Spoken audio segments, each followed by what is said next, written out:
Late Night, Iain Lee on Talk Radio. Put your loving hand out, baby. I'm begging.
Another one for you, dear listener. Ain't this game over yet? 0344 499 1000 is the telephone number if you want to give us a call. This is the Late Night Alternative. My name is Iain Lee. Who's that girl? I'm Catherine Boyle. Hey, how you doing, Boyley? I'm all right. Someone was cooking. It's too hot, man. I swear to God, it's too hot. Someone was cooking a very, very nice Chinese meal earlier on, and we could smell it. It Oof. Made our pizzas that we'd got from Domino's smell a little bit ropey. But it's just coming in through the house, and oh man alive, I could murder a Chinese meal right now. A succulent Chinese meal. Succulent Chinese meal. Two bits of business before we continue and introduce our guest. And I say guest, I suspect we'll be sidetracked and pushed to the back of the room. But if you want to give us a call about anything, you know the deal, 0344 499 1000. Boring bit of business. Sam, I don't think you've got TeamViewer open at your end. That's certainly what it's saying here. So I don't know if you can do anything, and then I can jump in and I can see Phonebox and stuff like that. Thank you very much indeed. And I'm thrilled. We were supposed to have him last week, and me and Kath were having a little bit of a wobble, and he took it very kindly when we stood him down, and I'm thrilled to have him back. Ladies and gentlemen, the inventor of this genre, it's only Mr. Robbie Vincent. Hey, Robbie, how you doing? Okay, I'm used to being stood up. Don't worry about it. Oh, Robbie. I don't take it personally. It's lovely to rub vocal cords with megastars. You know, it's really nice to be with you, Ian. Now, listen, how Robbie, are you both? Let me. You do it. I'll shut up. Go on. What? No, look, no. Listen, I couldn't possibly take over the whole show, but I could. What I'd like you to do is. What we're going to do, we're going to up the ante, and the telephone number. So, can somebody do the telephone number for me again, please? Yes, sir. It's 0344 499 1000. Okay, I used to remember my numbers really well, but I can't remember yours. If you'd like to join in the conversation, use that number. Because you'll probably be a darn sight more fun. Do you know what I've been thinking today? Here's something. Go on. Well, Scotland and Ireland and Wales are dealing with this dreadful virus in different ways. And I'm talking about the positive side now, where we're slightly becoming unlocked, and I walk round with chains on just to remind me. And I just got the feeling we might reach the stage where it'll happen, county by county. So, say for instance, let's use two examples. Maybe Kent and two together, Kent and Surrey. And you can do things in Kent that you can't do in Surrey. And listening to all the different decisions and the different times. And we're actually a fairly small United Kingdom. I mean, Wales is not massive. Northern Ireland's not massive. Even the UK is tiny on the map. Yeah, they're all doing different things. I mean, I just wonder what the team think about that. And you know what also I was thinking about? I heard about people who've been furlonged. And then somebody said, no, Robbie, furlongs, just because you watch horse racing doesn't mean everything's in furlongs. It's furloughed. Yeah. I heard a guy, and he was a skydiver. I thought, oh, gosh, this is going to be good. And what on earth does a skydiver do when he can't work? And I thought he was going to say something fantastic, like he was guarding our shores or something. You know what he does?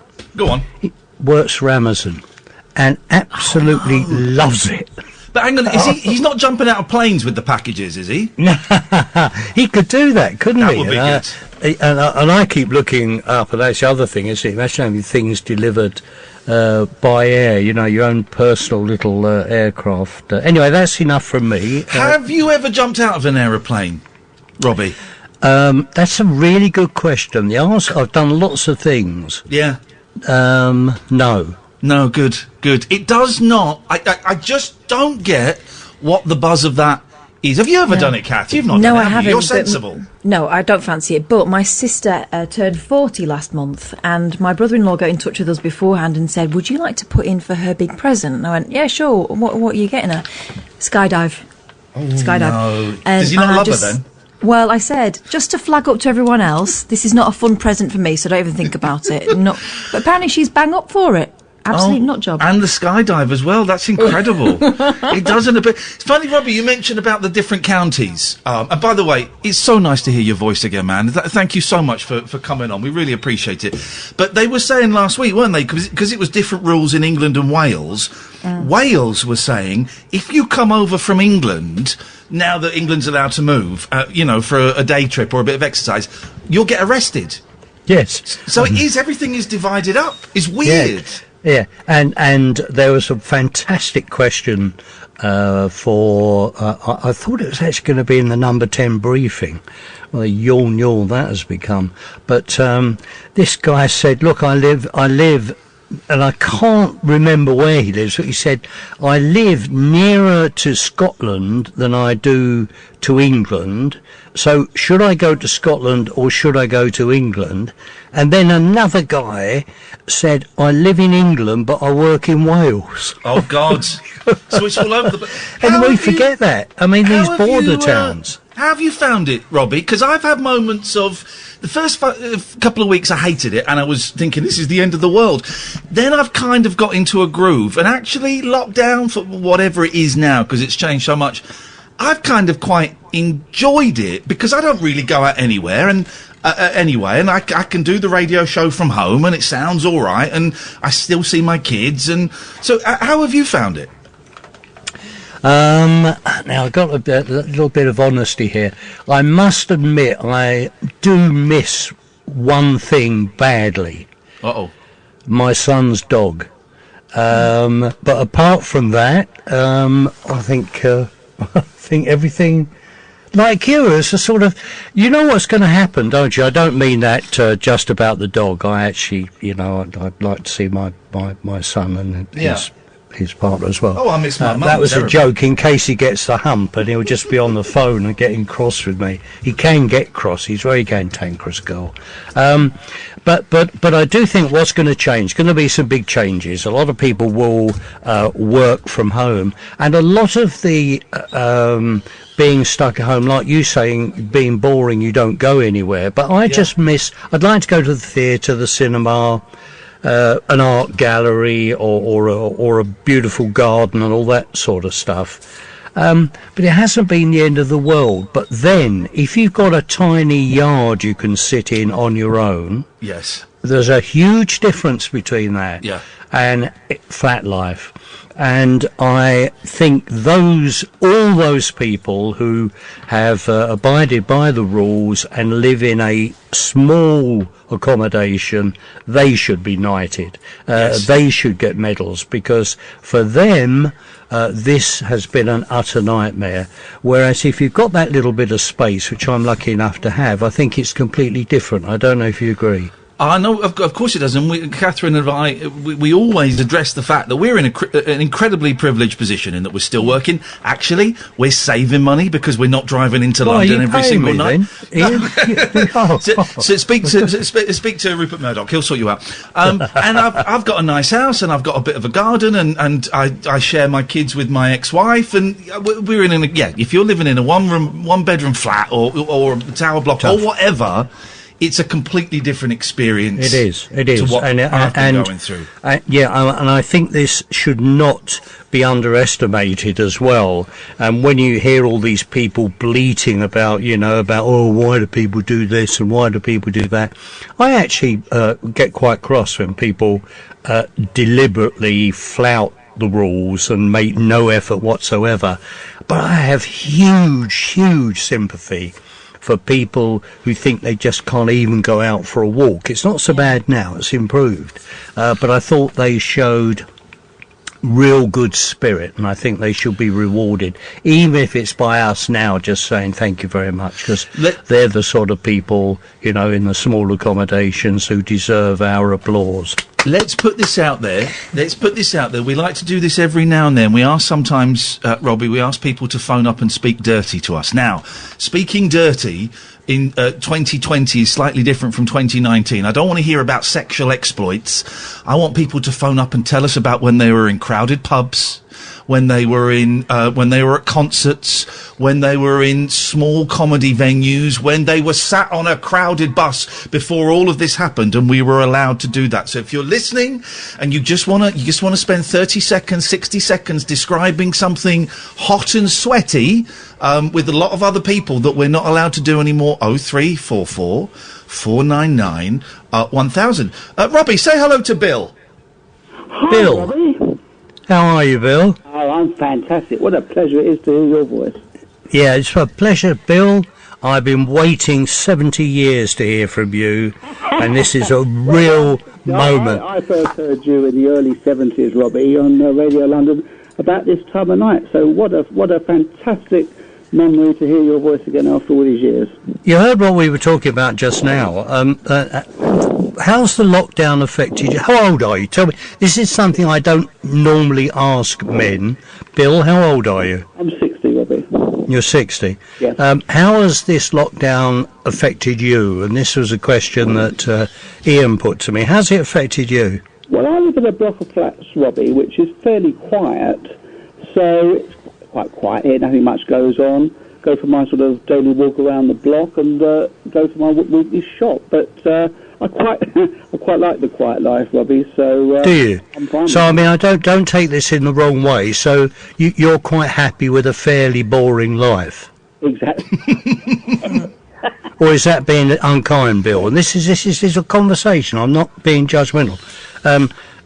Happy, quiet, walk round the block. Even if you weren't locked down, you do that. Is that right? Exactly. Well, let me give you an example of, you might say how boring life was, but I used to make the space between 12 and 2:30 every lunchtime during the 70s and 80s.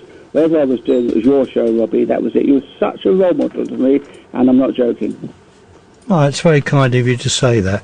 Isn't that nice, Iain? Do people ever say nice things like that to you? Not yet, Robbie, but I'm not as old as well, you. I'll say it to you. Listen, I'll say it to you.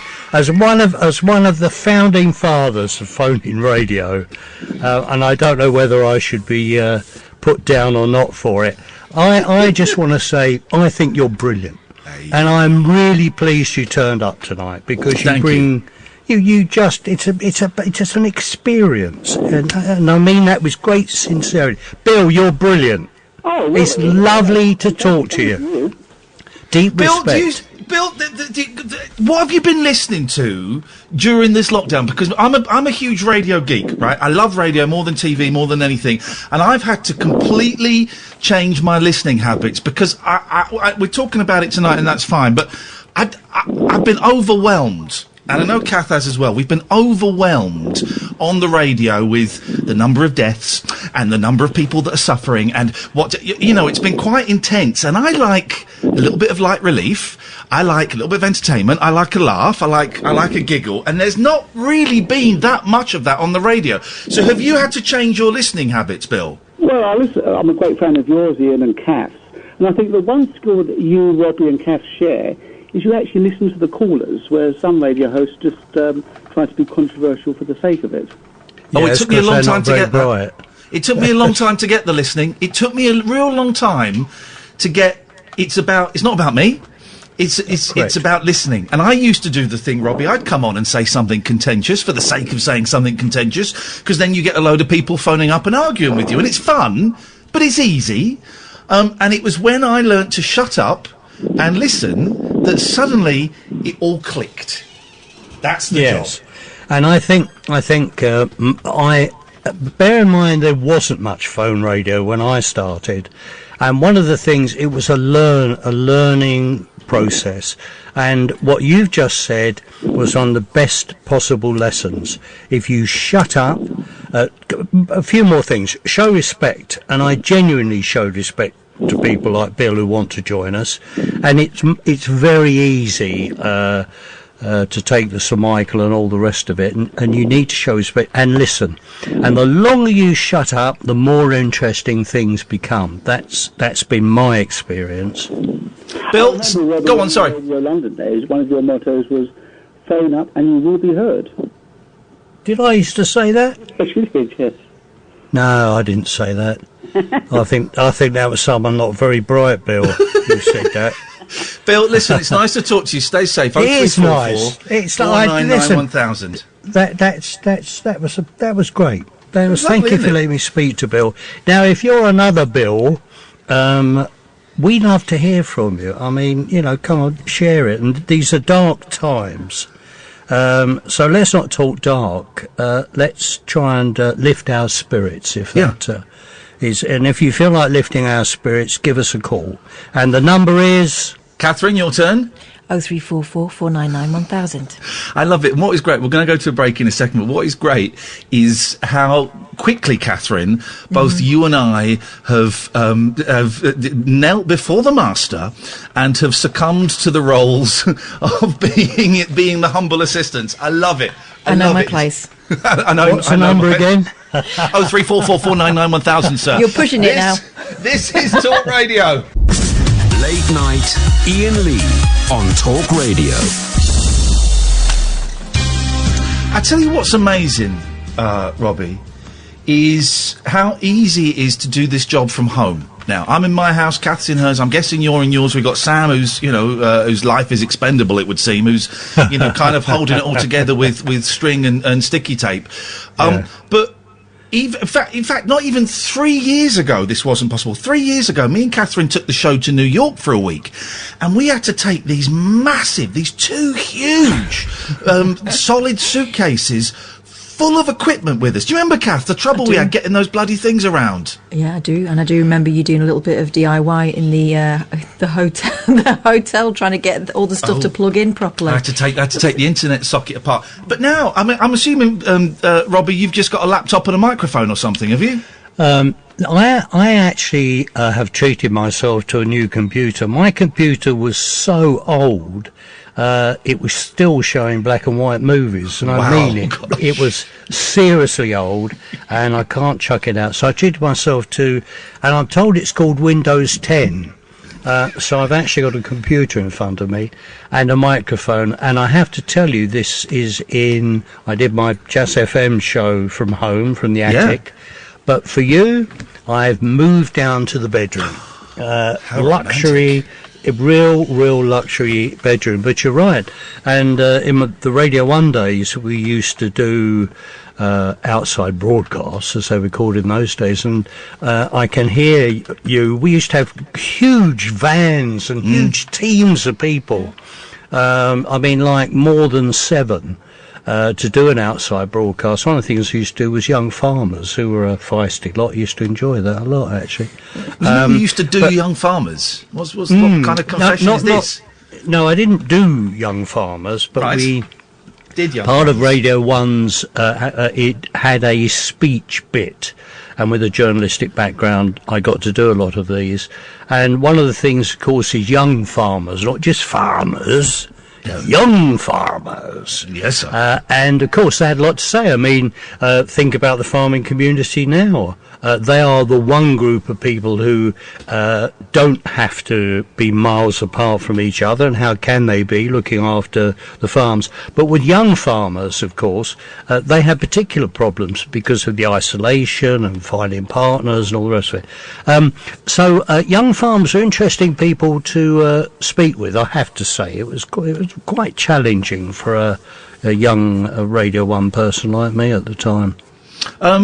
Robbie, say hello to Susan in Exeter. Oh, hello. Hello, Susan. Yeah, I'm from Essex. Are you? Well, that's near Exeter. I'm from London, really. But Some of the why letters I are the same. phoned you is because I used to listen to you with my aunt in London. She told me about it. I was only a teenager, about 15, and I told you a poem about David Cassidy, because I was a fan of David Cassidy. It was years ago. I mean, obviously. Do you remember it, Robbie? Do you know I do? Do you Shut up. Yeah, I do. Now, are you in Exeter or Essex? Essex, yeah, they've both got E's in them. Yeah. And, so they're very similar. I'm from Walthamstow. I lived in London then. I was still at school when I phoned you, yeah. Can you remember the poem? I can remember a bit of it. I can just remember it now. You're not an idol, David. You're the best of them all. I sit and gaze and look at you on the bedroom wall. I can't remember all the other bits because I was only young. Because I had all these pictures in where I used to live in the flats on my in the cupboard door, and I used to I could see him. Yeah. I mean that was do people still do that? Do you think have pictures of their? Because I was only, as I say, quite a young. How young were you to be a David Cassidy? About 15. I was 14. 15. When I phoned you, I was only young. I was still at school. Yeah, but I mean, for a David Cassidy fan, 15 would make you old, I would have thought. You would be one of the more mature David Cassidy fans. Yeah. That's lovely. I remember your music. You know the theme music? It was an unusual theme music that you used to have on your show. What, did it sound like a snake? It went do-do-do-do-do. It had a funny sort of up and down. Because there was do-do-do-do-do. And then there was. I get asked so much about the snake one, but can you hum it to me again? I'll tell you which one it was. I couldn't tell you, but if I heard it now, I would know what it was. Oh, did he go dun dun dun dun dun? Oh, no. It had more of a high and low tune, if you know what I mean. The high and low tune. I'm not a very good singer. But, go on, do it again. Go on. Please. And a sort of up and down tone. Bum, bum, bum, bum, bum. I think it is. Bum, bum, bum, bum, bum. Yeah. A David Cassidy fan, that's brilliant. I know. Absolutely brilliant. I wrote this poem and I wanted to tell Here we go. Hang on, Susan. Look, this is for you. Susan.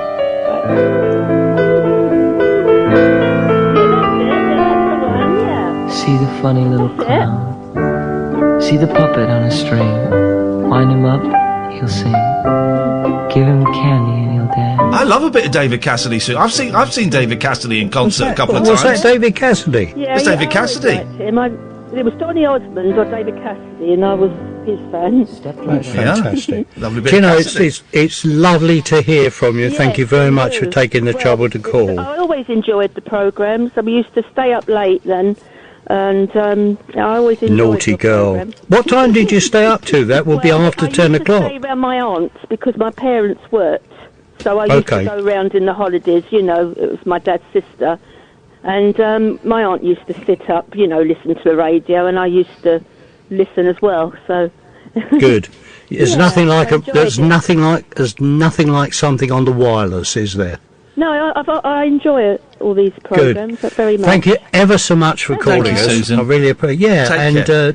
And David Cassidy will appreciate it as well. 0344 499 1000. We get old people phoning us up, and we get young people phoning us up. Good evening, Thomas. Hi, Ian. Hey, Thomas, how you doing? How you doing, Thomas? You good? Yeah. Say hello to my friend Robbie. Radio stations. Say that again, my friend. What did you say? Thanks for the advice about listening to different radio stations. Did it help? Pardon? Did it? It's not the greatest line for some reason. Did it help? Let me just explain to Robbie. I've got my friend Robbie Vincent here, who kind of invented all of this nonsense. Thomas phoned in, Robbie, and he was just getting a little bit... And he's a young lad, as you can tell. He was just getting a little bit anxious, a little bit worried about all of the news that was coming out, and it was kind of getting him down a little bit. And I suggested, instead of listening to talk radio or LBC or, you know, kind of where it's constantly talking about what's going on in the world, maybe listen to a bit of Radio 4. Maybe listen to a little bit of Radio 4 Extra, where there's still people talking, but... How old is he? How old are you, son? I'm 12. 12? Yeah. Oh, I used to love being 12. Do you know that? I used to love being 12 because I used to go to school, and I used to hate school. And I love school. You love school? Yeah, I love it. You do. Well, you see, you've got to understand, schools have changed. When I went to school, it was all the cane and do this and do that, and you don't have the creative and interesting teachers, not so many as you have now. It's a more challenging thing to be a teacher. Would you like to be a teacher? No. No? No, I enjoy learning new things. You enjoy what? Lemonade? Learning new things. Learning new things, you see? Now, why do you think you like learning new things?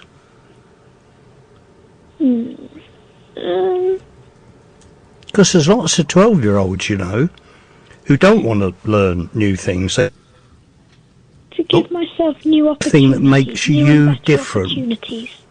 Get more opportunities. Here's the thing I was saying to someone the other day, Thomas.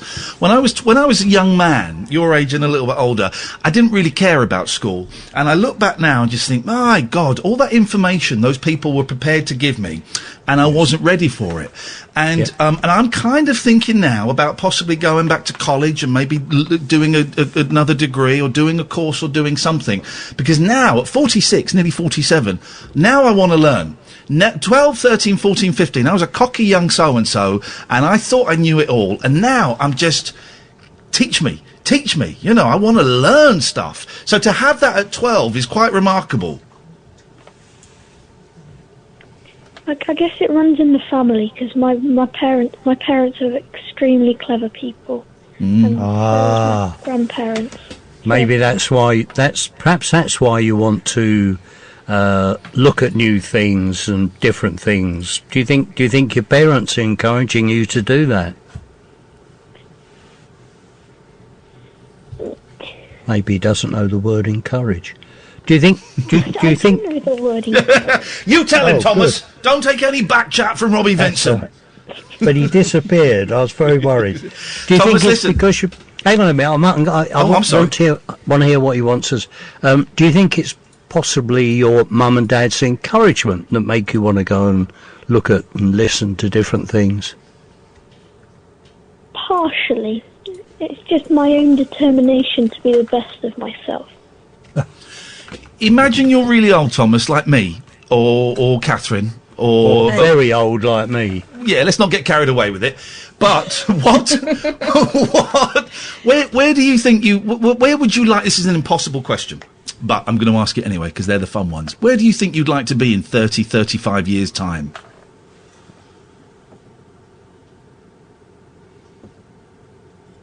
I don't really mind as long as I'm happy. This kid's got it all, man. This is like we're talking to a young Buddha. This is super zen.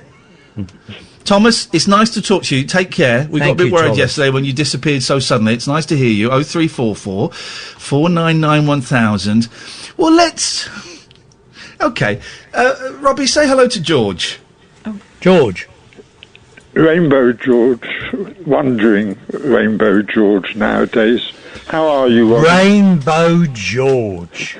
How are George, you must be 200 years old, for goodness sake. No, 79 years, 7 months and 8 days. Okay. Dear listener, you those of you who are not aware, this is a man that was a legend in his own lunchtime. If I remember, he stood as a member of Parliament every other week. Was a regular caller, and I'm trying to think of another word other than. Did you get your knighthood or not? No, but I was standing for Captain Rainbow's Universal Party, and it's being resurrected in its own way, and it's really lovely to talk to you, Robbie. When did you start? What year did you start broadcasting? Oh, I can't remember that far back. What year did I? Okay, what year? It was before radio was invented, wasn't it, I think? No, George. Yes, I can remember around about the time of the 3-day week, which was a crisis period, when there was, George, you would remember this, where we were encouraged to go and share showers and bars with people living next door to save power. Yeah, I can't remember what year it was. It was in the 80s, was it? Or I can't remember. But whenever that was, it would have been around about then. And that, in its way, certainly not a crisis as we've got now, but they were difficult times. They were. All the lights going off. I still remember a 1985 call that I had with you. It was on July the 10th. It was my mother's 70th birthday, and I'd been planning big things to happen on that day, and none of the big things that I'd been trying to make happen got anywhere near to happening, but they sunk the Greenpeace ship, the Rainbow Warrior, that day, and you weren't talking about it, and I phoned in and got you talking about it. Yeah, that was in New Zealand, yes? Yeah. And it was me going down with the Rainbow Warrior on that day. And 4 days later, I'd been trying to book Wembley Stadium because I was going to celebrate everything that would have your happened. mum's birthday. Yeah, I know. George, listen. This is a treasured call for me. I'm pleased to hear you're still around. Do you still live in Hampstead? Highgate nowadays. Highgate. It's an absolute pleasure to hear from you, and may you continue to haunt phone-in presenters for as long as you carry on, George. It's great to hear from you. Thank you very much indeed. 0344 499 1000 is the phone number. We were kind of joking, Robbie, about you inventing this, but you did in this country, didn't you? This kind of radio. Well, I don't like to say that because there'll always be somebody else who said, no, I invented it. But the truth of it is that the 3-day week came along, television switched off at 10 o'clock from memory, and at Radio London, no one was listening to the station anyway. And I said, well, look, why don't we have a phone-in show? Because I'd heard phone-in radio from America, where I've been going, as you know, for for ages it was just like every other programme or every other station at one point. It was such big news. And I couldn't see any reason why it shouldn't be the case over here. But there were problems, and one of the major problems was our telephone system coping with it. And during the crisis programme which I did, which was with the 3-day week, and I think I mentioned it to you before, Ian, and it is true that there was this whole subculture where the phone system, the programmes were so popular, the phone systems couldn't cope. So you'd have all these people on cross lines having their own radio show and chatting to each other. And they actually formed a Radio London Cross Line Club. And that will ring bells with a few, I can tell you. So there were a lot of early problems. And, of course, telephone talk has progressed out of all recognition since then. And the great thing about it was you could make all the mistakes that you make in the early days. So, again, it was a learning thing. But that's where it all started, in a crisis period. No telly. I miss cross lines. I used to love getting a cross line as a kid, where you'd hear a couple having an argument. I used to pretend I was someone else. Yeah, Kath's a little bit younger than us, a little bit. Did you ever have cross lines, Kath, or did you kind of miss that? It was sort of an early 80s thing, I think. Yeah, I mean, I heard about it. It was a thing, but I didn't get to use the phone very much, to be honest. It was like one phone in the hallway that was kind of, you had to ask permission to use. No, I don't think I ever experienced a cross line, but I knew that existed. Oh, it was a big deal. I remember my mum going to make a phone call one evening, and then she said to me and my sister, "Joe, Ian, come quick and listen. I've got a cross line." And we spent the next 10 minutes just listening in on someone's conversation until one of us laughed, and someone on the phone went, "Is there somebody there?" And then we hung up. But that was like an evening's entertainment, was having a cross line. Ian, there's something even funnier.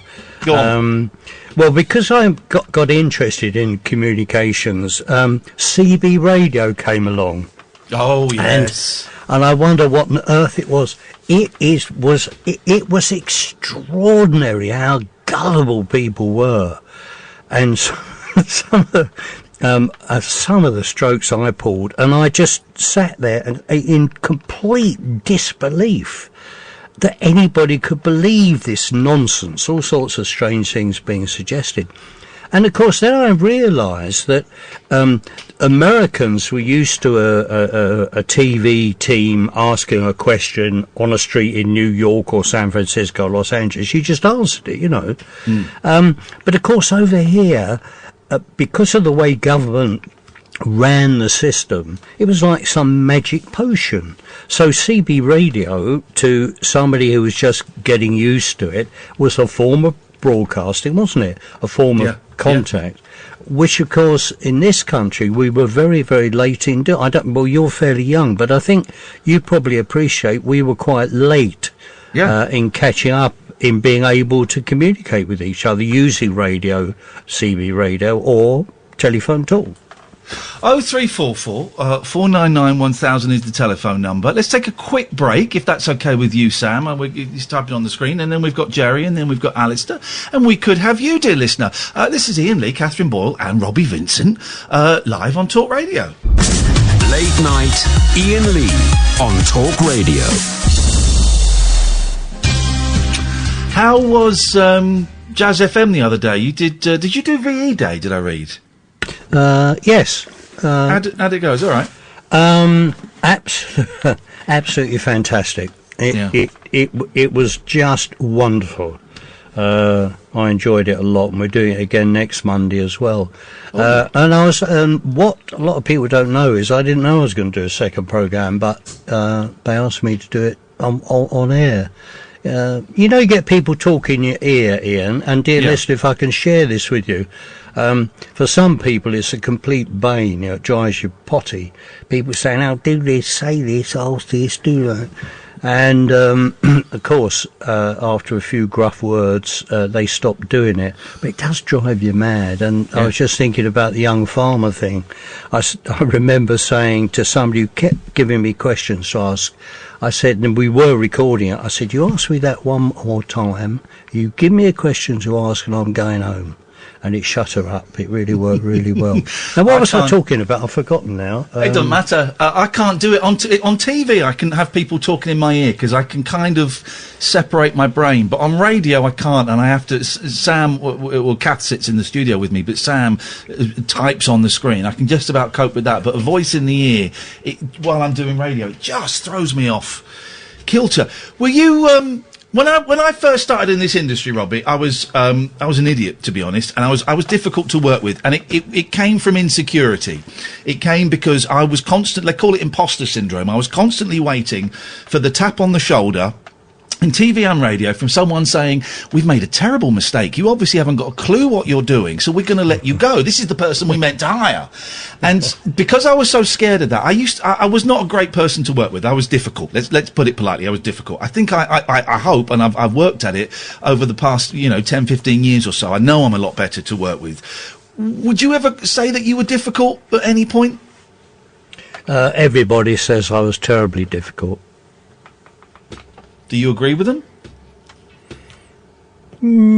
Well, I think there's a difference between. This is quite deep, by the way. I think there's a difference between in a work environment. There's a difference between being difficult and not tolerating fools gladly. Yes, there is. And I think that's what it was, because if in the job you do, it doesn't matter what it is, any job, whether you're driving a train with great pride and you want to get in on time and you want to do the job properly, or whether it's your responsibility of making sure that the area of a big city is cleaned well or swept well or whatever it is.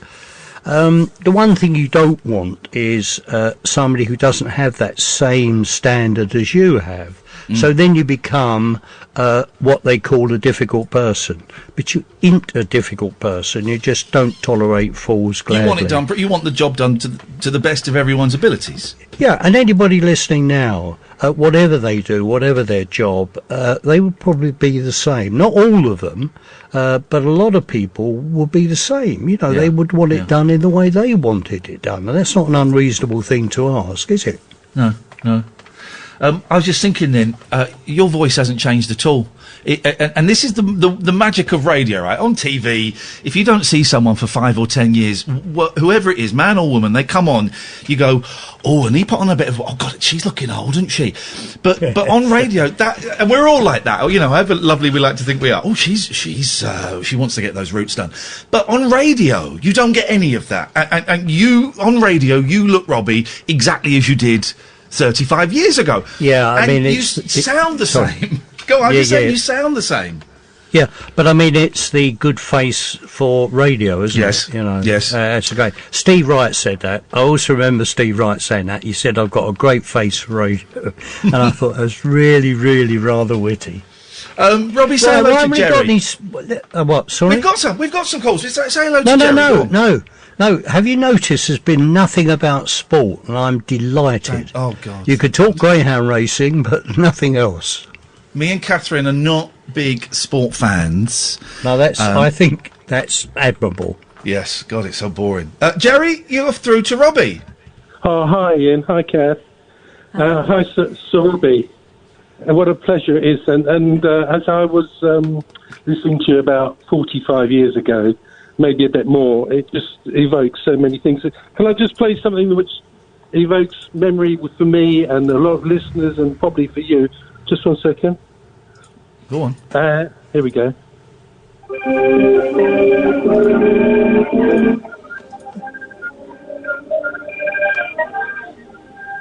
you remember that?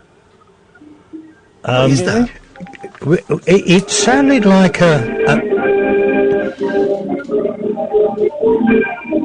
sounds like a nightmare. No, that was Led Zeppelin's only #1 hit. I think that sounded like. Say that again? Sorry, I put the phone next to the speaker.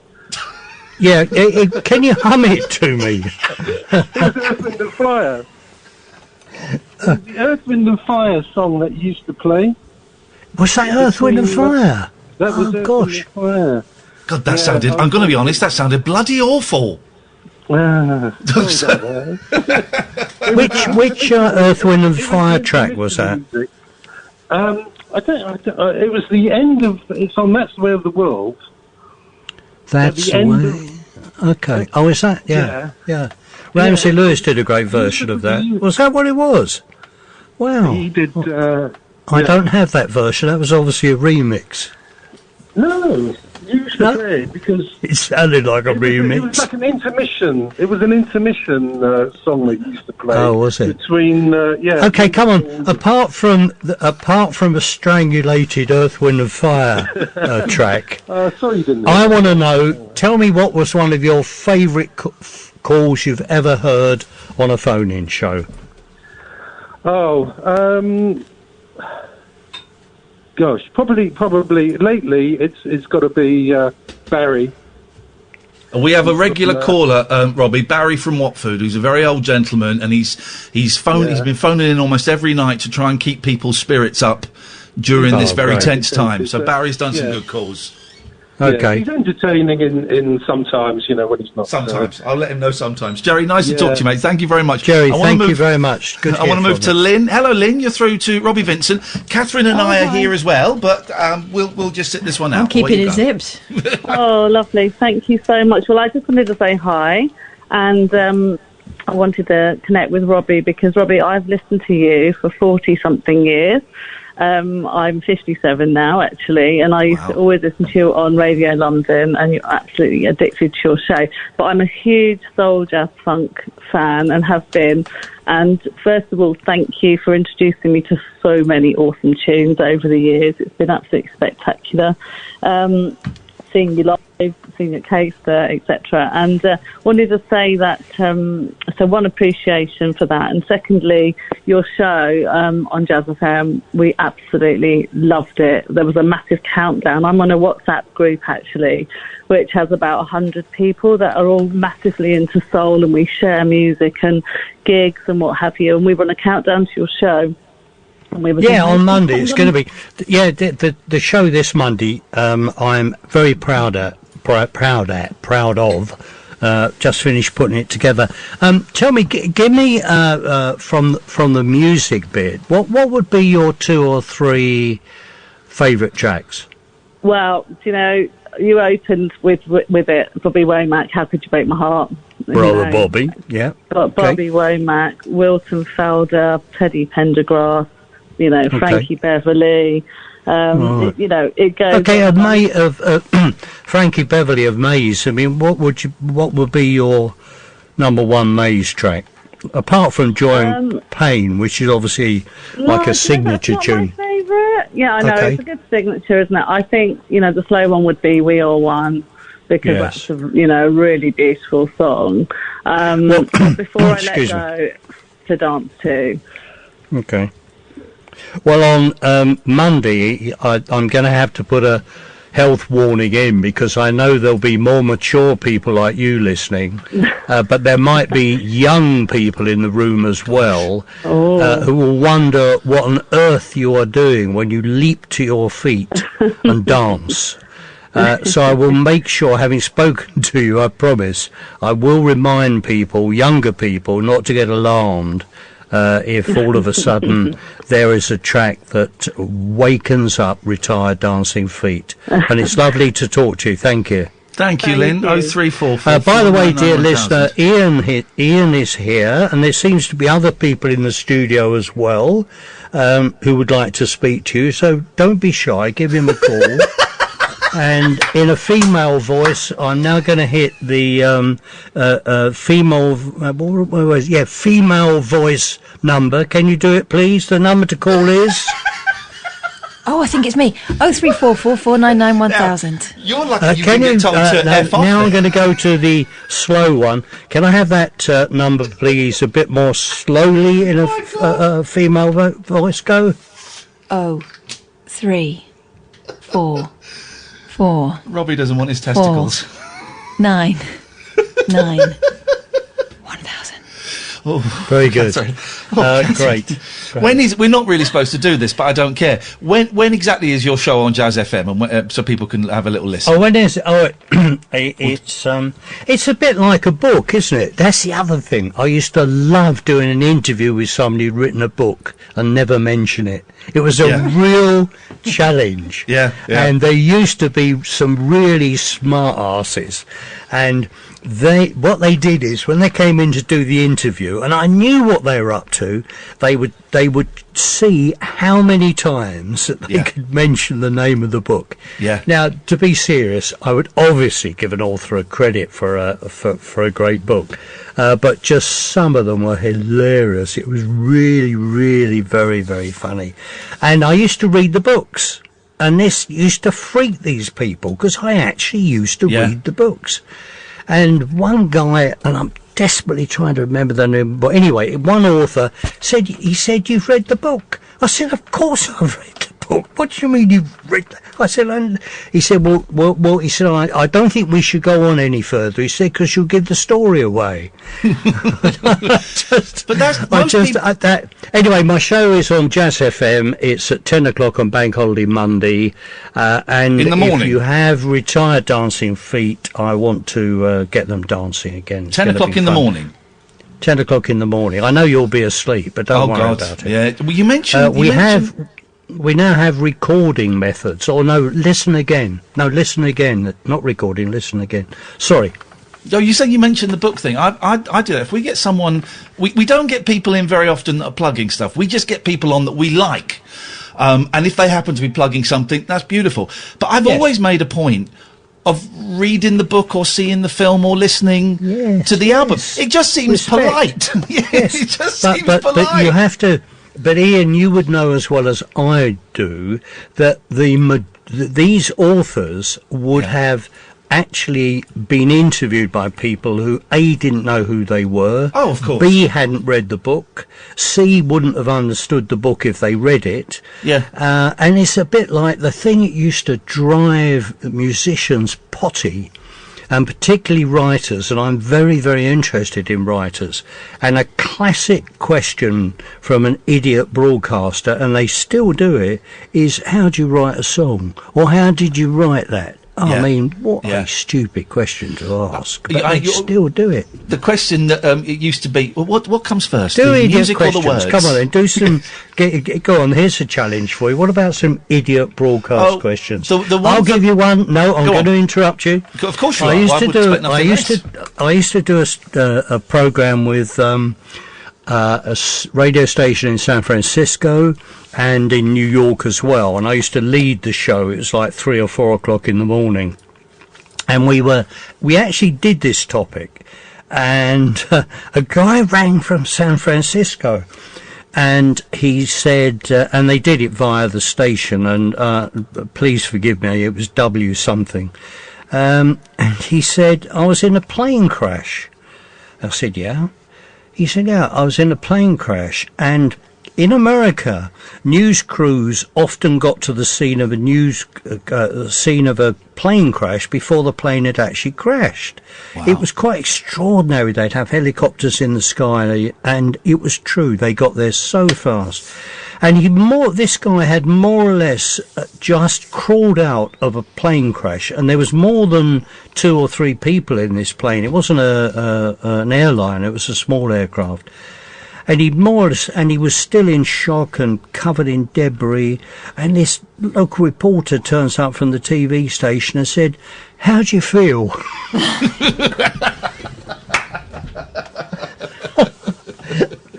That's great.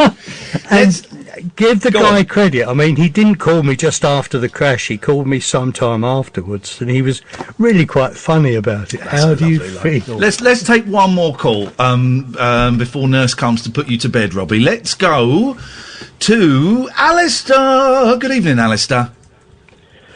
Good evening, Ian, Catherine, and Robbie. A pleasure to speak to you, sir.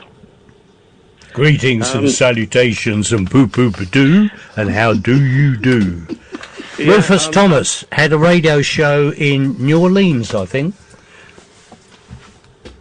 Oh, okay. I love this so much. Sorry. This is my favourite hour I've done. Go on, Alistair. So, Robbie, to be honest, I've not heard you a lot over the years, because opposite to Ian, my problem is I watch too much television. But I do recognise your voice, and because of your experience, I was wondering, what do you think of the state of speech radio today generally? Because this is the only station I listen to. I've tried listening to others.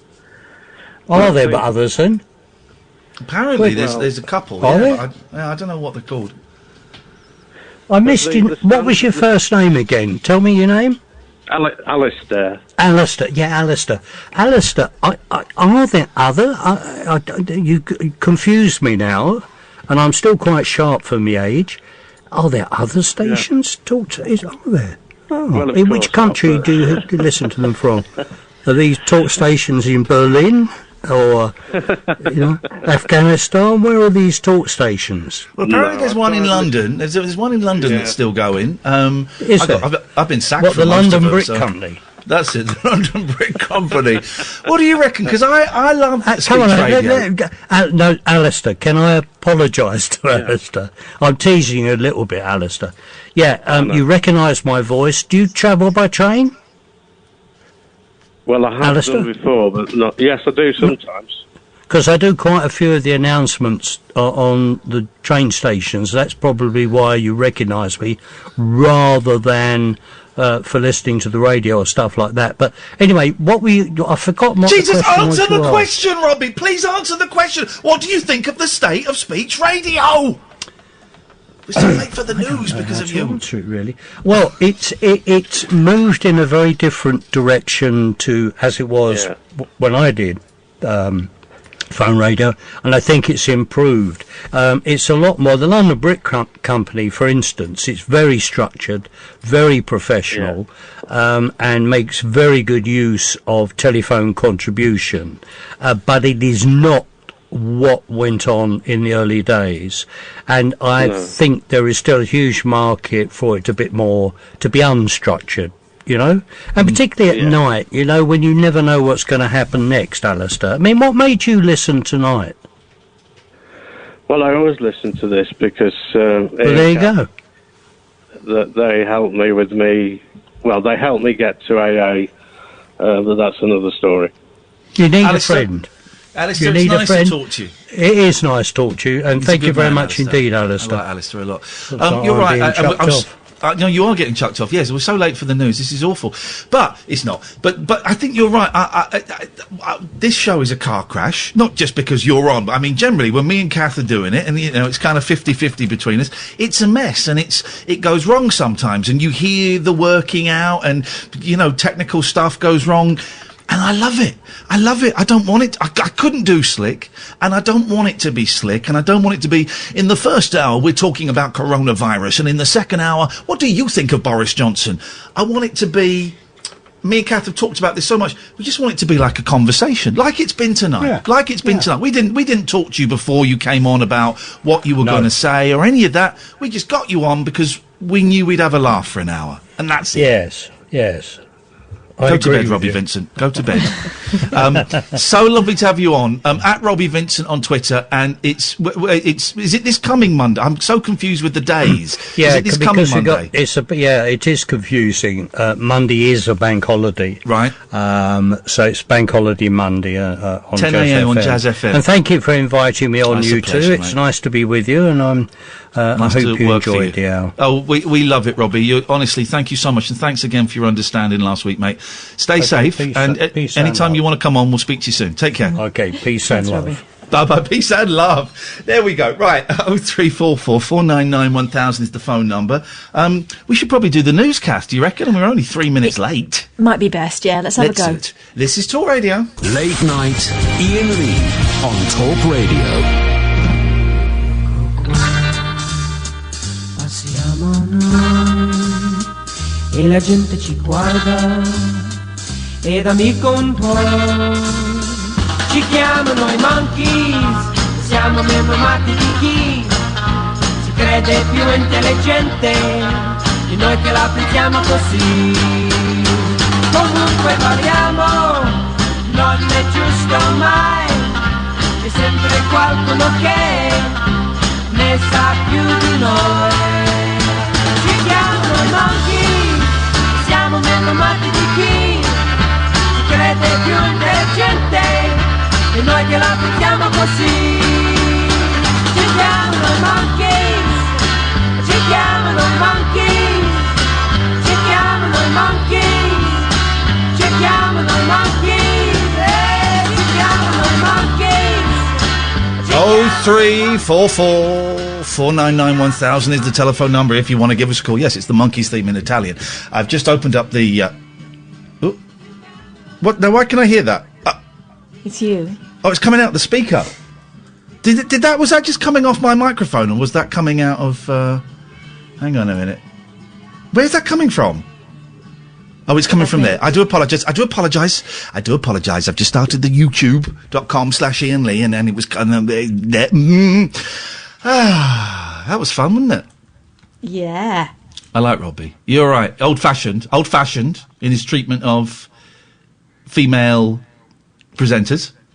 Are you okay? Yeah, I'm fine. Good. I enjoyed that. It's interesting, isn't it? It is there interesting. You go. Yeah, it is interesting. I enjoyed that a lot. I thought that was fun. It's a funny old world, isn't it? There's so many good people that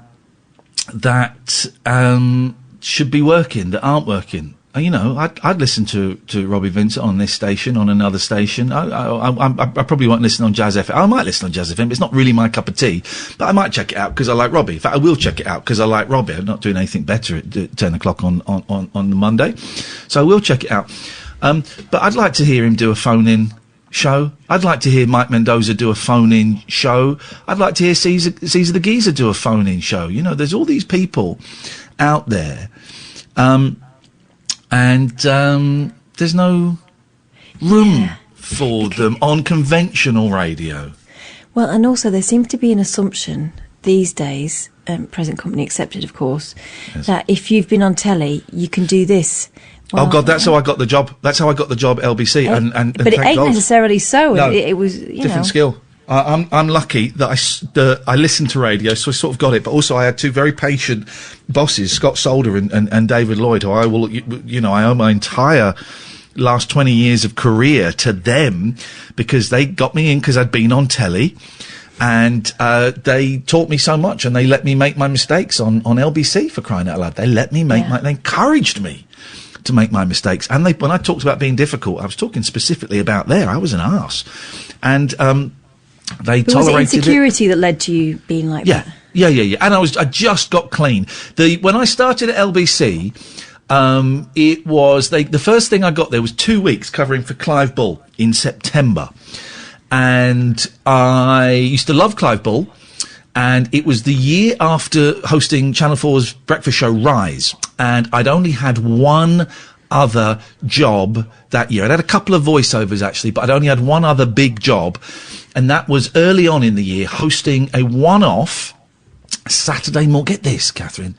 I hosted a one-off Saturday morning show on ITV, and my co-host was Holly Willoughby. Right. And whatever happened to her?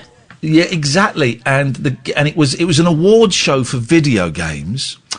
And the guests that we had on there to present, we had Ash were playing live. But people presenting the awards included Katie Price, who just changed from Jordan to Katie Price, and there was real confusion about what we were supposed to call her. Simon Pegg, and I can't think who else. And I was off my face on cocaine. There's no two ways about it. And that was the last year of using, and I just couldn't get a job, and I was using cocaine, and I was spending like I was on TV, and it got very, very bleak.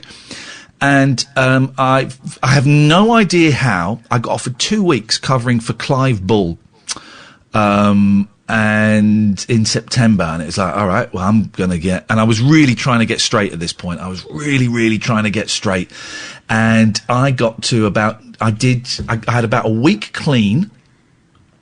Then I did the first week clean, and then on the Tuesday, of the second week, I seem to remember doing one of them really pissed because I had to have a drink to calm myself down. So I went to a pub. But on the Tuesday of the second week, I don't know why I was looking there, but as I got into my car to go home at 1 o'clock in the morning, I think it was, maybe it was 10, I can't remember what time he was on. I think he was on 10 till 1. And I just, as junkies do, I just checked under the mat in the driver's seat. You know the mat that you get? And there was a lovely, delicious wrap of untouched cocaine. And I thought, and didn't do I phoned in sick for the rest of the week. Phoned it 'cause I did that cocaine, then I scored some more cocaine, and that was, 2 weeks' work in a year, and it went up my nose. And I phoned in sick, and I can't do it, blah, blah, blah, blah, blah. And for whatever reason, I thought, well, that's that over. That's that done. I'm never getting that again. And for whatever reason, I got a call a couple of months later, and said, we'd love to offer you a 12-month contract doing Sunday nights, replacing Brian Hayes, of all people, who was just, is another one of those people that was one of the early kind of developers of this stuff. And I got the gig. I started on, my first show was on Christmas Eve. First show was on Christmas Eve, so I was doing a lot of cover shifts over that Christmas. And first show was on Christmas Eve, and it was me and the guy that would become my producer later on, Agent Chris. And he'd never produced a phone-in show. I'd never hosted a phone-in show on my own. And it was remarkable. We had 3 calls, I think, in 3 hours. It was a baptism of fire. And I got through it, and I don't remember why I'm telling you this. I've got no idea why I'm telling you this, but there was a reason for it. The reason was because you were the kid off the telly. They assumed that you'd be able to do radio, and that was it. Worked out. That was it. Yeah. 0344 499 1000 is the telephone number if you want to give us a call. We won't take 2 or 3, Sam. We won't take 2 or 3, I can see. But we will take line 1. Good evening, Ian. Hello, mate. How are you doing? What have you got for us? I've just been listening into you, right, okay, waffling on for the last, 5 to 7 minutes. It's a speak show hosted by 2 people who like to talk. Listen, I'm not doing you a misjustice. Well, waffling on is a bit rude, but crack on. Okay, well, listen, right, okay. I was down at Camden Sands. Do you know what, Ian? Actually, I don't want to listen. Okay, we don't then. Bye. 0344 499 1000 is the telephone number if you want to give us a call. I just thought, I don't really want to listen to that guy. No. Don't come on and be rude. There are ways and means of endearing yourself and getting airtime, and we don't have to give it to you, so don't be rude, man. Don't come on and be rude, for crying out loud. Oh, if we do the break now, we're back up into sync. 0344 499 1000. You can listen on DAB. You can listen online. You can also go and watch at youtube.com/Iain Lee if you want to. I've turned, come and have enjoy, say lots of nice people. This is the late night alternative, weeknights from 10 with Iain Lee and Catherine Boyle. Late night Iain Lee on Talk Radio. 0344 499 1000 is the telephone number. I just need to go to my list.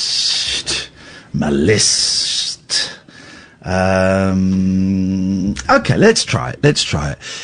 Let's go to... Okay. Here's the thing. When you say something on air, I'm not even going to give them the oxygen. Let's go to Fiona. Good evening, Fiona. Evening, Ian. Evening, Cass. Hello. Hey, Fiona. What you got for us? Hi. I was watching on Twitch Saturday morning, I think, and it was so good to see Alistair looking so well. Wasn't it nice? Yeah, doesn't he look great? He's doing well. Absolutely fantastic. I'm so pleased for him. Yeah, he's a good lad. Yeah, I'm George's woman, so. Oh, hey, nice to talk to you. Nice to talk to you. So I just thought that I'd like to say that I'm so pleased that he's doing so well. Yeah, he's a good lad. How are you doing? You're right. To see. Yeah, I'm a bit down, but it's just a couple of weeks away from 1 year since I lost him, so. Gosh, yeah, that's sort of those anniversaries. They don't get easier; they get different, but it's always just not comparable, really. But I always forget my dad's death anniversary, and I'm always reminded, and it's like a real slap in the face, you know. And this is 7 years ago now, I think. So. Hang in there, Fiona. Hang in there. And, you won't ever forget. I mean, no. They're a piece of your life. Then that's it. Yeah. It's strange because I was estranged from my dad, and he died. And when I found out, it was my mum phoning up to say, "Oh, I think there's a rumour that your dad might be dead." Oh, bloody hell! And it took another 5 days till the announcement in the newspaper till I knew for sure. Yeah. So there we go. Yeah, man. Different world entirely, but and I still don't know how I feel about that. I mean, he's gone, but I don't know how to feel. Yeah. Does anyone know how to feel about anything? Really, you know, it's we're all just making this up as we go along. I got to the point where I really wanted to go and see him, and my oldest daughter had said she was going to go once she's 18. I think my mum never stopped loving him. He'd been having an affair with a lady when my sister... He started it when my sister was 2, and my sister's 9 years older than I am. So he'd been with her for 7 years before I even came along, and he stayed with her till he died. But any time I went to go and see my mum and dad split up when I was 8, any time I went to go and see my dad, I'd go home and get punished by my mum. So I just stopped going. It just wasn't worth it. And I had a half-brother, and I felt so bad for him because I did meet him after my dad passed and said that I was sorry. And he said that near the end, my dad had started mentioning us again, especially my older brother. And he couldn't do anything about it. He didn't know where anyone was.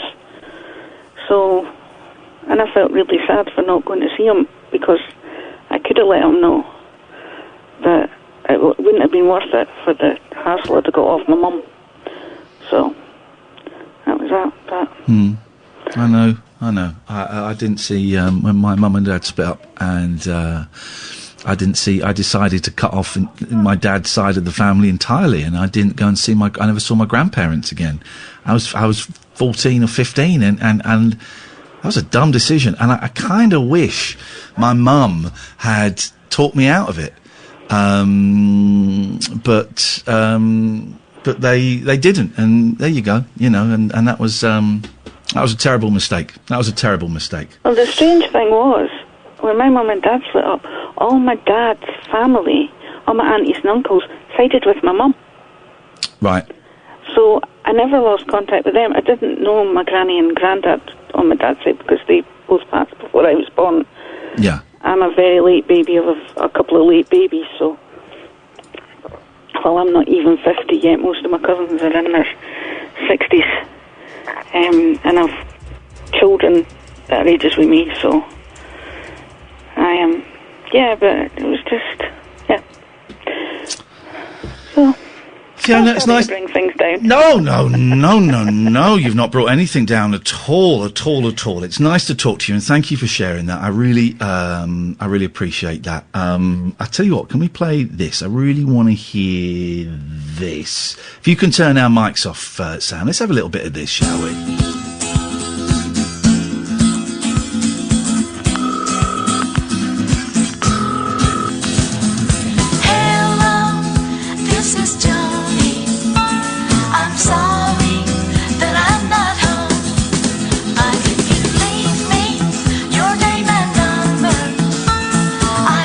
Soon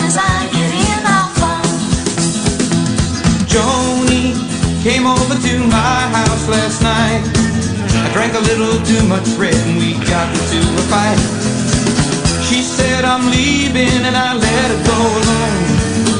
I felt so damn bad this morning I reached right for the phone and called her right away to beg her to forgive.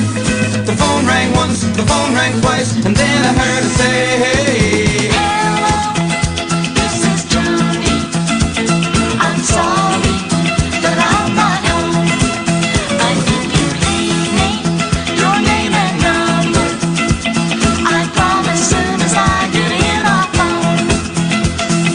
Joni, I'm sorry and I'm feeling oh so small. That was the message that I left and I waited for a call. I waited with a sinking feeling in my heart, not knowing if she'd forgive me was tearing me apart. I couldn't go on this way, I had to call again. The phone rang once, the phone rang twice, and then I heard her say, hey, hello, this is Johnny. I'm sorry that I'm not home. But if you leave me your name and number, I promise soon as I get in our phone.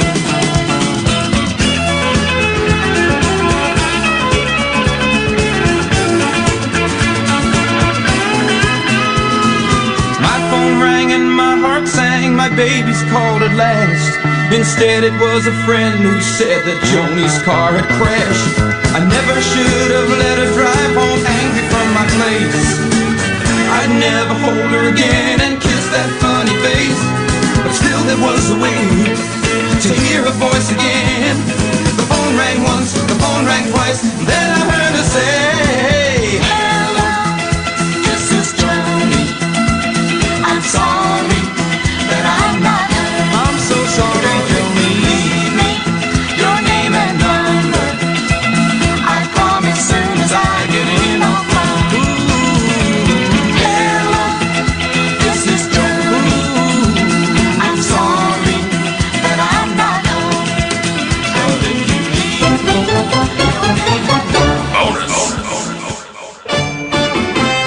Happiness, happiness, the greatest gift that I possess.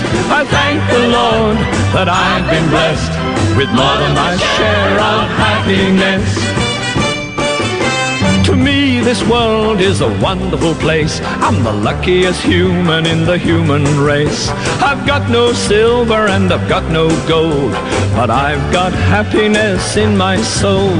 Happiness to me is an ocean tide, a sunset fading on a mountainside, a big old heaven full of stars above, when I'm in the arms of the one I love. Oh, happiness, happiness, the greatest gift that I possess. I thank the Lord that I've been blessed with more than my share of happiness. Happiness is a field of grain, turning its face to the falling rain. I see it in the sunshine, breathe it in the air. Happiness, happiness everywhere. A wise old man told me one time, happiness is a frame of mind. When you go to measuring a man's success, don't count money, count happiness. Oh, happiness, happiness, the greatest gift that I possess. I thank the Lord that I've been blessed with more than my share of happiness. Oh, happiness, happiness, the greatest gift that I possess. I thank the Lord that I've been blessed with more than my share of happiness. I got more than my share of happiness.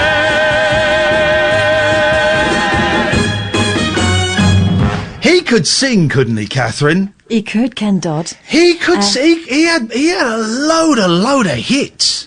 My grandparents were massive Ken Dodd singing fans. They said he had a lovely voice. And number ones all over the place. Yeah.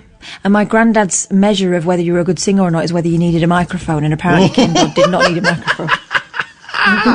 Wow, gosh, that's outrageous behaviour. 0344 My gosh, I have a frog in my throat. Is this it? Have I got the COVID? Is that what's happening? My God, I hope not. I hope not. 0344 499 1000 is the telephone number. If you want to give us a call, you'd be very, very welcome to. Good evening, Yvonne. Hi, Ian. Hi, Catherine. Hi, Catherine, Ian put something on Facebook about your drawings that you've just done in lockdown and stuff that. He's not done it personally to me. And the one that resonated with me was the butterfly. But my question to you is, it's not a heated debate, but would you like to do a self-portrait or picture children? No. Honestly, no. Because it's a bit of fun, and I feel like that's too much pressure to do something as important as that. At this point, I'm just trying to find my feet, and I don't feel like I'm up to that yet. And it would take away the fun of it. Have you done anything new or rediscovered any old skills, Yvonne, during all of this? Well, I can't do a cartwheel. I can fall off a sun lounger, and I've been working through this lockdown, so I'm getting really annoyed at people that are going, oh, we've done the conservatory. Yes. We've done this, we've done that. And you know what, I'm trying not to be annoyed, but then I'm thankful that I am still working and being able to work from home, but I've got some neighbours that have furlonged and just like welling it up, and I'm trying not to be annoyed. It's really weird. My head is really weird at the moment. It's all right if you haven't done anything during lockdown. It's all right. It's all right. And I do hope there's not going to be, I'm sure there won't be a competition of people going, well, of course, we built a swimming pool in the back garden while this was going on. If just surviving, just getting out of bed is okay. I've packed up smoking, like, quit day. There you go. February. But then probably put on a stone. But then, it don't matter. But then everybody's doing the Joe Wick sort of... Not everybody, Yvonne, trust me. Not everybody. I've got 2 kids. One of them does it. The other one, I mean, it's barely worth her standing up, to be honest. I just don't know how to be or how to act. It's really weird because I kind of think I'm an okay person, but it's just like how to be. Just survive, Yvonne. Just get through to the other side. That's all we need to do, and we'll be all right. Cool beans. Cool beans. Thank you, Yvonne. 0344 499 1000 is the telephone number if you want to give us a call. Let's listen to one of our colleagues plugging their show, shall we? Ooh. Late night, Iain Lee on Talk Radio.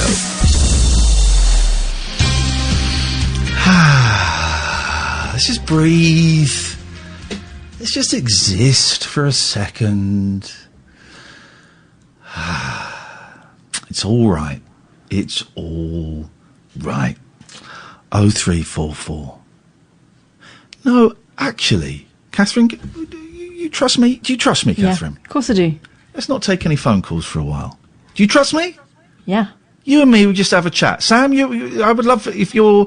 What does it sound like with your microphone open, Sam? Does it sound nightmarish? It's a new microphone, so it should sound good. Oh, now, hang on 1 second. You're in the new studio. Yeah, it's proper swanky. Describe it. Well, because it's the TalkSport 2 studio. That's why they've been living in luxury for the past 2 years while we've been working in a dump. Describe it to me, please. Well, the studio it looks a little bit smaller. The control room's a lot bigger. Okay, that makes sense. But it's pretty much the same, to be honest. It's just all new and swanky and clean. Oh, new, swanky, clean. It won't be by the time we get there. Oh, no, definitely not. And what... you sent me a picture of a plastic Oh, that's partition. gone worse since. So what is this? How is it COVID-19 free? So now, during the days, there are 4 people sitting in the control room, and we each are practically sitting in our own box, because there's partitions between everybody. So I've got one to my side to stop me from getting close to the producer, and one behind me because the assistant producer sits behind me. I think they've introduced that not for COVID-19, but for some of the wandering hands people that work in that company. No names, no pack drill. Yeah, but it's bonkers because there's a few things which don't make sense. Because like when we've got James on, both I and the producer need to talk to him, so we're both still reaching over and using the same control panel. Oh God, it's funny. I mean, fair play that they're trying. I guess it's one of the slightly easier environments to make COVID-19 accessible, whatever the phrase is. I don't know what the phrase is. But it's just nuts. I don't know how anybody manages to make it work, really. But is it... do you feel safe there, Sam? Yeah, I mean, like, they've done everything, like, they've closed 1 in 4 computers. It is possible to come in and completely avoid everybody. Yeah. And so, yeah, from when I leave my house, I can just not come into contact with a single human. So, it's as safe as I can possibly be while still coming into work, I guess. Yeah. Yeah. I don't know, and it's not been mentioned. I mean, my contract runs out in I don't know what the date is, maybe 4 weeks, and there is still no word. I mean, I've been told they're going to renew it, but that may just be them playing a cute game. I don't know. But there's certainly been no mention of us coming back to the studio, and part of me would like to think we never get asked back to the studio because we don't need it. And I just love the fact I'm saving 3 hours in a car, about 2 hours there, an hour back. I'm saving that much time, and it makes my life so much easier, and it saves me a fortune in terms of petrol and just the stress of not having to drive into London. But I mean, I'm part of me thinks we're moving into a world now, aren't we, where we don't need studios anymore. This sounds... Yeah, my theory is that after going forward from this, there's going to be loads more presenting from home, because a lot of the time you wouldn't know. It sounds great. Yeah. And yeah, everyone's finding it so much more comfortable. Like even James earlier on was saying the same thing as you. He's like, he's enjoying not having to drive in. He's fine at home. There are a couple of issues, but he was saying that like, maybe come in for 3 days and do it from home for a couple. But also, I mean, on a practical level, they've made the congestion charge more expensive. They've made it later, so it would impact on me. That's £300 a month. It just seems like, why? Do you know what? I won't say that on there. I was going to say something that may damage my contract negotiation, so I won't. I'll say it afterwards. But it just doesn't seem to make any sense whatsoever to have studios anymore. I've been asked to do one of those talking heads things for a show for Channel 5. Right. And I said to my agent, okay, how are they going to do it? He said, well, they've said to me, you film yourself at home remotely. And I thought, do you know what? I would normally say no to this, but I'm going to say yes. It's a few quid. And because I just want to see how they do it. I just want is someone going to come in? I heard when James O'Brien was doing Have I Got News For You that some people came round in kind of like hazmat suits into his living room while he was out and installed a camera and a remote device, and then they left, and then he came in, and so I'm wondering, are they going to do that? Am I going to film it on my phone? Am I going to do it on my laptop? I don't know. So I've said yes to find out exactly how they're doing it. Be interesting. Things are changing. Will it end up being cheaper for them if everyone's, does their bit from home? Well, I would have thought so. You don't need however much that studio. You don't need those expensive studios. You don't. Everything is going to change massively, and I'm kind of cool with a lot of those changes. I'm dreading getting the phone call saying, "Okay, well, that was fun. If you could start coming back into the studio as of next Monday, it's going to be, geez, okay, we'll see." Let's take a quick break. 03 No, I'm not giving out the number because I just thought, well, let's have a chat. I've not spoken to Sam. I've not seen Sam for, well, God, 2 months, nearly 3 months maybe. So let's just have a little chat, certainly up until midnight. So if you're calling, put the phones down. We appreciate your calls. We will, maybe after midnight, we might take a few calls. But until then, let's just let the three of us have a little chat, please. This is the Late Night Alternative, weeknights from 10, with Iain and Kath, now with Sam on Talk Radio. Late Night, Iain Lee on Talk Radio.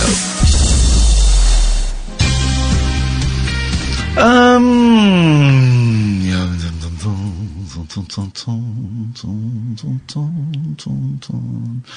Catherine, we're gonna. No, I'm not going to talk about that. Actually, let's not talk about that right now. We'll talk about that a little bit later on.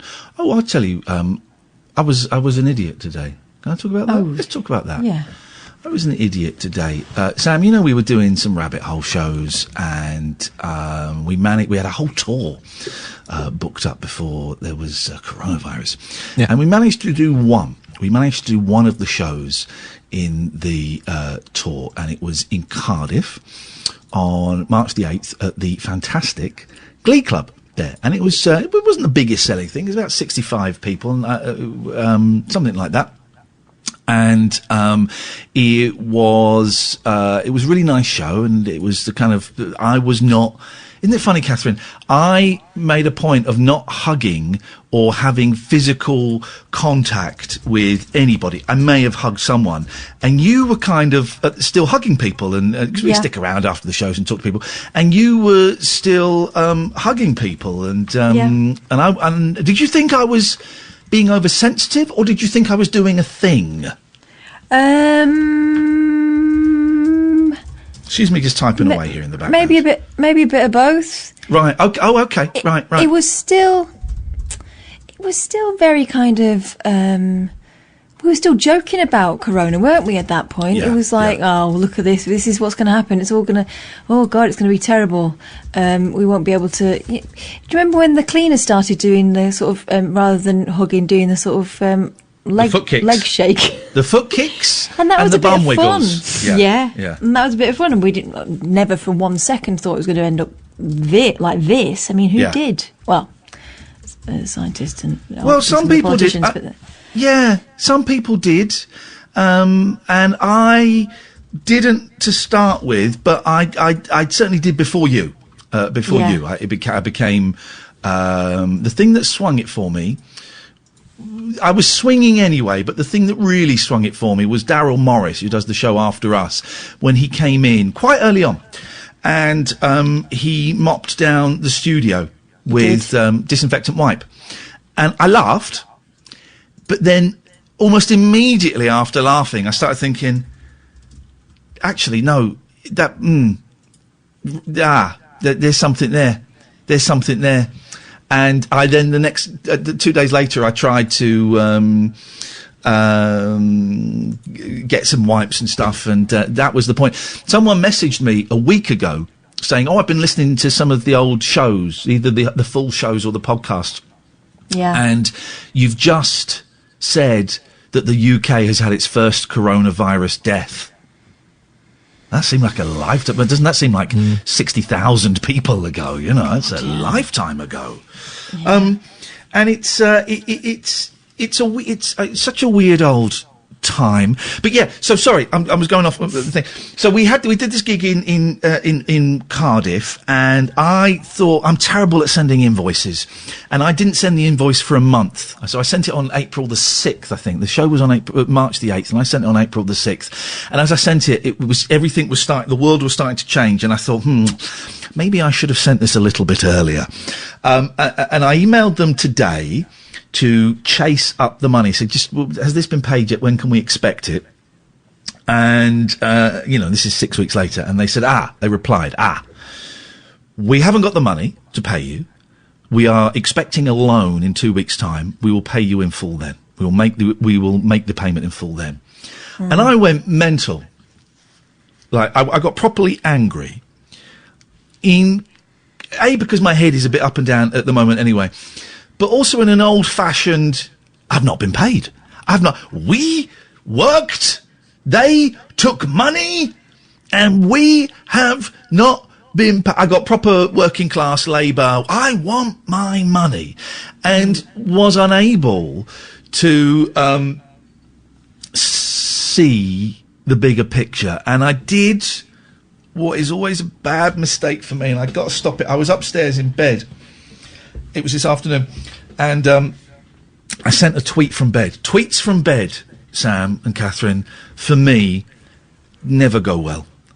They never go well. It's a bad thing to do because my head is not in the right space. So I sent a tweet that was snarky that said, "Oh, looks like the Glee Club aren't going to pay us for the show that we did on the 6th of March," and and then we got a lot of support from people, and then I thought I should clarify it, and so I said, well, they say that they're getting a loan, but I don't believe it, and it just sucks. And then I went to sleep, and I woke up an hour later, and I'd had quite an angry email. Quite angry. From the guy that runs the Glee Club. Basically, Kenmore, piss off. If you listen to the story, Kenmore, you'll see where it's going. Do I have to mute you every night? Yes, it appears I do. You absolute melt of a human being. Listen. Telling a story. Jeez. He sent a very angry email saying, "This is the last thing I needed. I got landlords asking for money. I got staff that are furlonged." I'm using the word furlonged now because 2 people have tonight. And you go out and publicly shame me. Thanks a bloody lot for that. So I'm still in bed, right? Sending emails in bed, not a good thing for me. And so I wrote a really angry email back saying, "I didn't shame you. I'm just angry. It was a knee-jerk reaction. And you need to effing calm down," or something like that. The F word was in there. I was quite angry. And at this point, I still felt justified. Then a few minutes later, I sent another email saying, "That was, can we start again? Can we be friends and start again?" And then, and this is the problem with being in recovery, is I always know, or I eventually remember what the right thing is to do. And I hate it. I wish I could be one of those people that could fire off an angry email and then just spend the next 6 weeks going, "Screw that guy," or even forget about it. And I can't, and I know what the right thing is to do, and I hate it. And so I looked at his email, and his phone number was there, and I was like, oh, God, I've got to phone this guy up. I'm completely in the wrong here. I'm coming at this... Yeah, if this were a year ago and these were normal circumstances, then I would have every right to be angry and pissy at not being paid, but we are not living in the normal. I'm in the wrong here.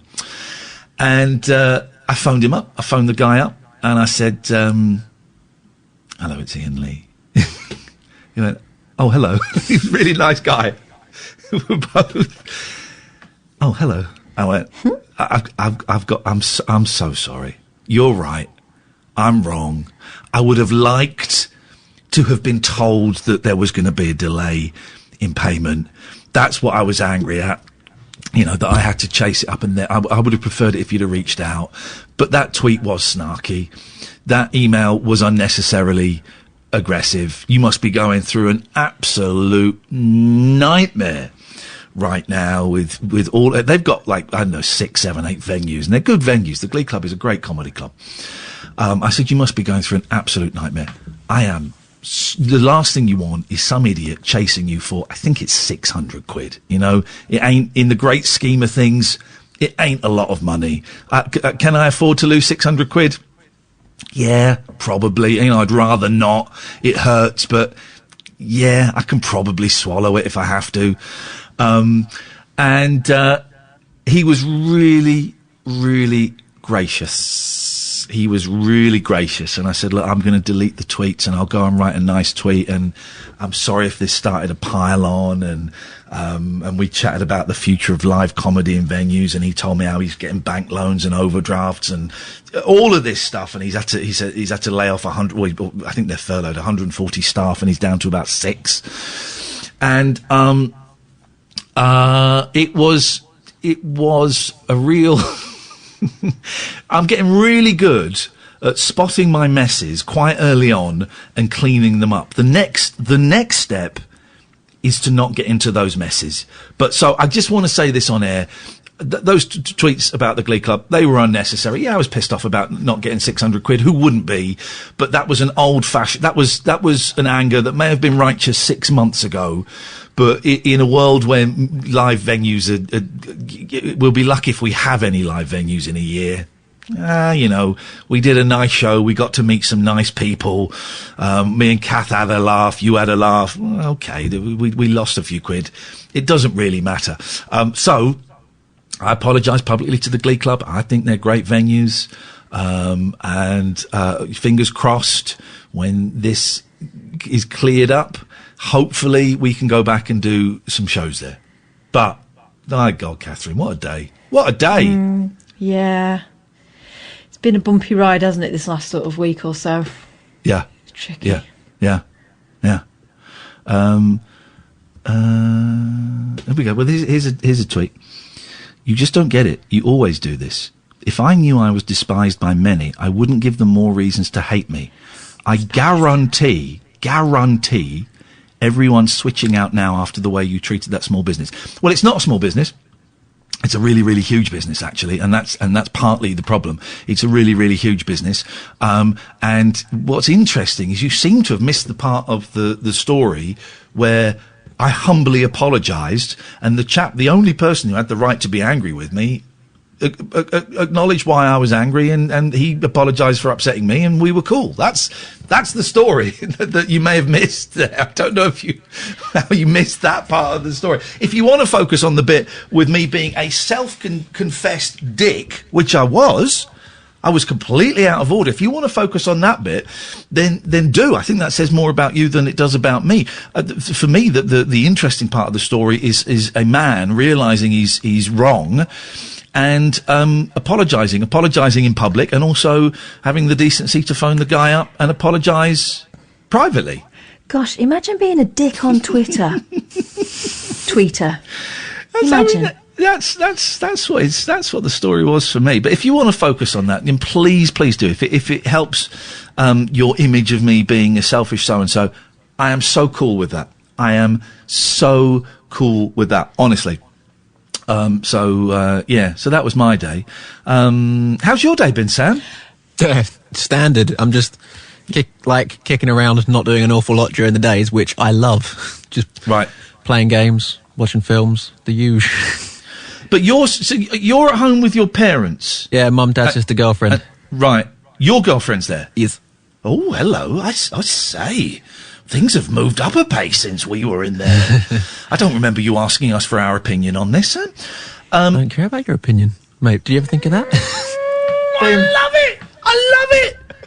Catherine, he's finally learnt the way. It's time to let him be free. Frustrating though. I mean, I have frustrations of living on my own. In that I'm incredibly lonely. But how are you all getting on? Crowded into a house together. I mean, it's all right a lot of the time. On good days, my sister and my dad do not get along. Oh, there's just always heat between the two of them. So the little things that each of them does just annoys the other person. Yeah. And obviously when you're sort of stuck inside, normally the thing to do would be for one of them just to get up and leave, but you can't really achieve that too well. There's nowhere to storm off to at the moment. Exactly. But it's not been as bad as I was expecting it to be. It's rare to have a day when there isn't a door slammed or a raised voice, but I'm just used to that because that's just standard living. Yeah. Well. But it's okay. We're all having fun because we have our standard weekend things now. So everyone's productive in the morning, but then by sort of 2-3 in the afternoon, we're all out in the garden and just having a chat, a couple of drinks, and then we'll have like a family quiz or whatever in the evening. I've not done any family quizzes. We know that Catherine has been banned from family quizzes, not because she wins them, it's just because she's miserable during them. We've got one, it's awkward at the minute. So before this all kicked off, one of my uncles moved out to Liberia for a job, and he's He's locked down. We think he's a secret agent because what he does makes no sense. Yeah. But basically, he's locked down in a hotel with like 10 other people. And so we've, as a big family, decided to do a quiz. And he said, well, is it okay if I invite these 10 other people to join in? And we're like, yeah, fine. And it was all right at first, but recently they've sort of been annoying us. So like the big one was that last weekend my sister did the quiz. And they're all the time just jumping in and saying that her answers aren't right and just picking holes in it. Well, hang on, is she giving incorrect answers? Well, the biggest one, which was hilarious. So one of them's a vet, and one of her questions was, "What colour is a giraffe's tongue?" Her answer was black, which when you Google it, it says black, and all the pictures they're black. But this vet was adamant that it was blue and wouldn't allow the answer to be anything else. And at that point, I just snapped because it's like I didn't say it as badly as I was thinking. Because what I was thinking was, okay, you're not part of this family. You're only here because... Oh, my God, it's gone tribal. I know. Oh, my God. But I basically just said to them, can you not, this is, our family quiz. Can you just not argue? They've made something for you to enjoy. If you don't like it, leave. I'm going to be honest. I've Googled it, and it's come up as they're blue. Yeah, that's the thing. So afterwards... that's the thing. Afterwards, we were... You kicked off and you were wrong. Yeah. But, it was just... It's a tough time, and everybody's going through something, and the fact that we haven't all murdered each other, I don't know. Maybe everyone has murdered each other. I don't know, but the fact that we haven't murdered each other is an achievement in itself. I think there's something. In that. All right, listen, let's have a little Breakington. We'll take some phone calls, I think, maybe after the news. I think we can do that. If you want to give us a call, it's a nice, chilled out Thursday show. If you want to give us a call, you can about anything. We've talked about families and quizzes and Zoom and the coronavirus and life and losing your temper and apologising and making amends and all of those wonderful, wonderful things that make us human, and make us wonderfully, perfectly imperfect. 0344 499 1000 is the telephone number. It's really, really simple. If you've never called before, now is a great time. You phone up, you'll speak to Sam. He's a nice guy. He will take your name and your number, and he'll call you back. Doesn't even need to know what you want to talk about. It really is that simple. It costs you pennies to call up, and then we call you straight back. 0344 499 1000 is the telephone number. Just to let you know, we have got a 14-second delay. We're not streaming on YouTube at the moment because I've got a problem with my internet, which is fine. But so if you swear or you say something libelous, it gets dumped and it doesn't get broadcast. 0344 499 1000 is the telephone number. This is the Late Night Alternative, weeknights from 10 with Iain and Kath, and tonight with Sam on Talk Radio. Late Night Iain Lee on Talk Radio.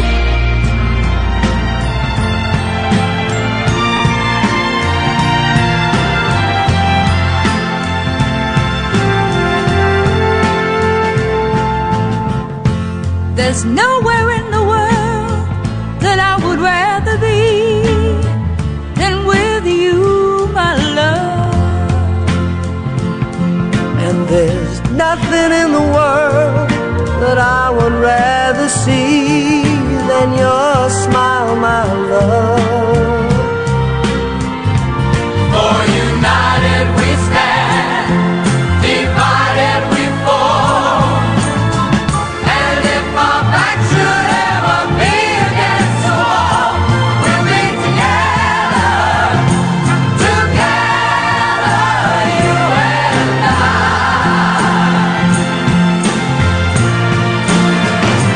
For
grab pussy.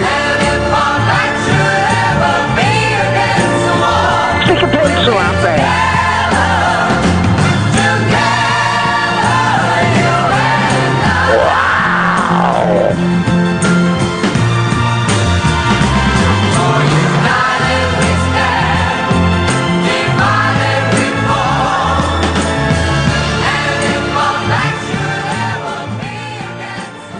That's some song, isn't it, Kath? Something else. Is that the Brotherhood of Man? Yes! Yes! And it's flipping amazing. Yeah. I discovered it was a big American group or something. Oh, it's wonderful. It's lush. It's a little bit sickly. There's that bit in the chorus where the chords go, where you don't quite expect it to go. Oh my God. Absolutely wonderful, wonderful, wonderful. Loved it. Loved it. Where did you find that? Is that one of your Spotify suggestions? Spotify, yeah, Spotify. Every Monday, it turns out they make me a little playlist, and there's some gems in there. There's some stinkers. There's some obvious stuff, and then there are some absolute gems hidden away. Hey, I've been struggling with, you and I had a fail-safe method to get Tesco deliveries. Yeah. I'm struggling with it. It's not working for me anymore. It's not. It's working for you, isn't it? Well, it wasn't. I was a bit worried. I thought that the glory days were over, and that everyone had got wise to it. But yeah, I found it at the right time today and managed to get a slot. But they're not as plentiful as they once were. Yeah, and then I got cocky. I was on there and I was offered it was either delivery or a collection. Did I tell you it was a delivery? Yeah. It was a delivery, and it was. And it was a delivery, and I hummed and I hawed, thinking, I don't. Let me just look at the next day. And I looked at the next day, none there. I went back to that day, it was gone. Oh, it was when gone. will you learn? So the best I've got is a click and collect in Asda, about 35 minutes away from me, in a week or so. So that's not so bad. That's not. Actually, I told you I went shopping the other day, and it was all right. There's an Asda near me, and quite often I've driven past there, and there've been no queues, and I just timed it right, and I went and had a nice little shoppington. And I'm looking forward to wearing my face mask. Beautiful. I haven't worn it yet. I'm looking forward to it. You've got the superhero one, yeah, right? Superheroes. Okay. Yeah, gotcha. Yeah, superheroes. Well, excellent. Excellent. And now both children have got them, so you don't have to choose which one's your favourite that day. I'm not going to. Isn't it funny? I'm not going to take the kids to the supermarket ever again. I don't think. Don't need to. Don't. And both my kids are now old enough. My youngest, who's a nervous little petal, said the other day, "Do you think you could leave me at home one day on my own?" And I went, "Oh, yeah." And I went, "Yeah, okay." Sure. In fact, I've left him at home a couple of times with his elder brother while I've just popped out for 10 minutes or so. And that's a big step. That's a big step for him. So, that's exciting. I got to do some homeschooling today, and I've got it tomorrow. And I know that in the live assembly tomorrow, my youngest is going to get a special mention for his science project.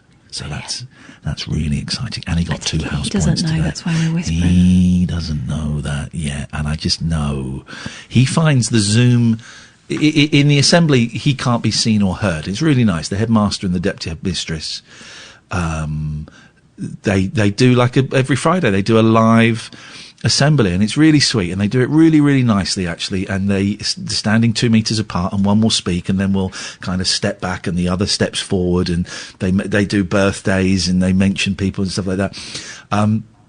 But my youngest finds those uncomfortable. He also finds the Zoom.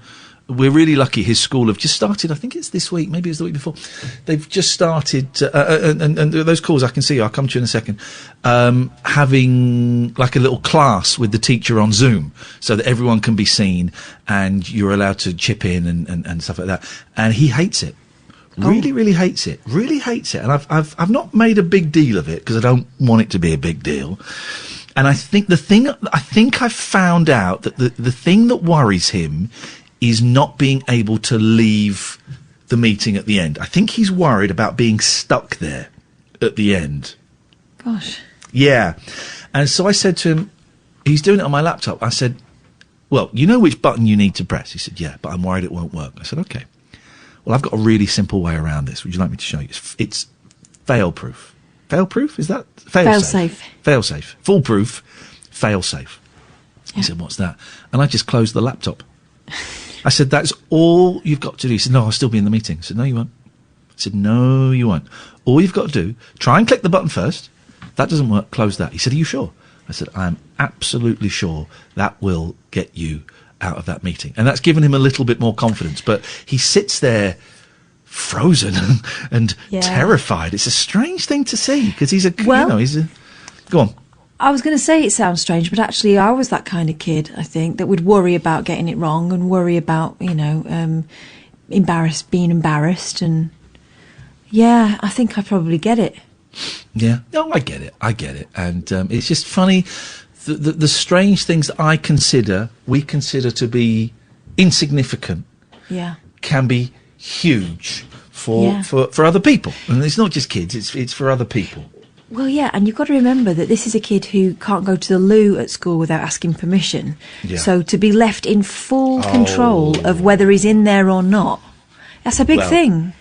I don't think I help. I normally I leave him do it, but today I was in the kitchen cleaning up, and every time somebody said something, I became the kid at the back of the class, making snide comments, which doesn't really help. But my kids today, come in and ask him, hello? It's me, isn't it? Is it upstairs? Is that you? Hello, are you up? Is that you creaking? It's creaky floorboards. It's been pub night, sorry. I thought someone was just creeping around. And they come and ask me, Daddy, am I allowed to have a packet of crisps? Yeah. Daddy, is it okay if I just go to the toilet? Yeah. Dad, it's well, I love it. They ask permission to go to the toilet? Yeah. Oh, gosh. You've gotten well trained. Well, because I only found out mine are in the toilet when normally the door's wide open. Well, I've got to give them the key to go in there, and they've got to give me the 10 pence. Right, let's try. Although all hands on deck, all hands on the pump. Let's go to Julian. Good evening, Julian. Hello, guys. I wanted to say well done for the way you dealt with the drunk chap last night, and ask you: is it true there's a new regulation that states audibly drunk people must not be on air? Is that true? Define regulation. Yes. Well, okay. Someone mentioned it to me because at the weekend I was in Hyde Park and I recognised someone by their voice. They are radio famous. Wow. It was Ken from the Highlands. Oh God. He's been doing the rounds, hasn't he? Yes. Yeah. And he was at the anti-lockdown protest where Piers Corbyn was arrested. Yeah. But I think he just happened to be there anyway and was wearing some kind of the end is nigh sandwich He's board. got a sandwich board, hasn't he? Yeah. He has, yeah. But I've never seen him before. I just recognised the voice. He pops up on the telly quite a lot. He's often at the back of that square at Parliament where you see him in the back of news reports and stuff, yeah. Wow. Well, it's quite an achievement to be radio famous, and I recognised him. Did you go and speak to him? Yeah, I said, excuse me, I have to ask, are you Ken from the Highlands? And he was like, hey, that's me for sure, but they don't let me on the radio anymore. I'm banned. It's because we hate Jesus, of course. That's the reason. We hate Jesus. And someone else suggested it's because there's a new policy or rule, I don't know what, if it's from Ofcom, that says intoxicated people must not be on air. I thought maybe you might know more. Oh, you think this is a big actual rule? Oh God, no. But then we would say that, wouldn't we? We would say that. No, Catherine and I have personally decided that we are going to give drunk people the swerve on this show, because not completely, there will be exceptions, but I couldn't verbalise what those exceptions will be. They will be felt, but it is boring. It's really boring for the listeners. You did it very tactfully, and he was sort of coming round. Yeah, it was a great bit of radio. Well, thank you, but no, there is no dictum or dictate? Dictum. Okay. From Ofcom or from our bosses or from anybody that drunks are not allowed on the radio. Or, you know, I just don't like, I also don't like religious extremists of any hue, so to speak. Go on, Kath. The drunk thing, it's less to do with the fact that they're drunk and more to do with if there were to be a complaint afterwards, we would have to justify why we put someone on who was, I mean, or arguably not able to defend themselves or not responsible for their actions. You know what I mean? So that's when it starts to get tricky with Ofcom. But, you know, thankfully, touch wood, Ofcom get this show and they understand what we're trying to do and they know that for the most part, we know what we're doing. Wow. Hey, nice one. Hang on. Why were you there? Were you supporting the anti-lockdown protest? I was actually filming it during my 1 hour exercise, although you can exercise for as long as you want now. I used to attend Speaker's Corner a lot and interview a lot of the... I love Speaker's Corner. Isn't it true that you're not allowed to film at Speaker's Corner? That's correct. Technically you're not, but everyone does it. Yeah, you're not, because we went there when we were doing one of our games of tag in Hyde Park. I love Speaker's Corner. I used to go a lot when I was in my early 20s. And I hadn't been for probably about 20 years. And it was primarily on the day that we went, very angry, bald white men arguing about Pakistani child rapists. There was a lot of that. And when you question Jimmy Savile or members of the Catholic priesthood who had committed these crimes, you were dismissed out hand as being on the side of paedophiles. And I recorded some of them, and they, said you're not allowed to record, and I looked it up, and you're certainly not. But you're right, everybody does, and I did try and get in touch with whoever owns Speaker's Corner to try and record there. And is it Royal Parks? Is that who? Yeah, I think so. Well, we weren't even supposed to be recording the game of tag that we did, and we did. But yeah, the hoops that they wanted us to jump through, it was just impossible. And it's a shame, because imagine, Julian, if we could go, if there were records of Speaker's Corner for the last 60 years, and we could go right. It is all on YouTube. Sadly, it's all on YouTube. And I used to do that myself. I brought my channel up there and got thousands of views from it. But I got so sickened by it and the toxic environment, as you say, the racism or the Islamic extremism. Yes, that as well, yes. Extremism. Everyone who goes there has just got a one-track mind. And I wasn't getting any sort of decent conversation anymore. The thing that upsets me about it, the thing that really upsets me about it now is they break the fundamental rule, and I think this is still a rule of the park. You're supposed to be stood on a box. Aren't you supposed to be you're supposed to be raised off the 8 ground. inches off the ground or something? It's very specific, and nobody was. And that really upset me, because without that really tiny little rule, it's just people arguing in a huddle. It's just people arguing in a huddle, and you can do that anywhere. You need that person 8 inches taller than everyone else who is leading it, so that they, it becomes a different confrontation then. But yeah. Hey, nice one, Julian. What was the vibe like down at because I know that there was an anti-lockdown protest planned, I think in Glasgow, and it turned out it was organised by a far-right, it wasn't the EDL, but it was a far-right Britain First type organisation. What was the vibe like at this one? The vibe wasn't far-right. I mean, it was being led by Piers Corbyn, who's the brother of Jeremy, and is, of course... Far gone, I suppose, would be the case there, yes.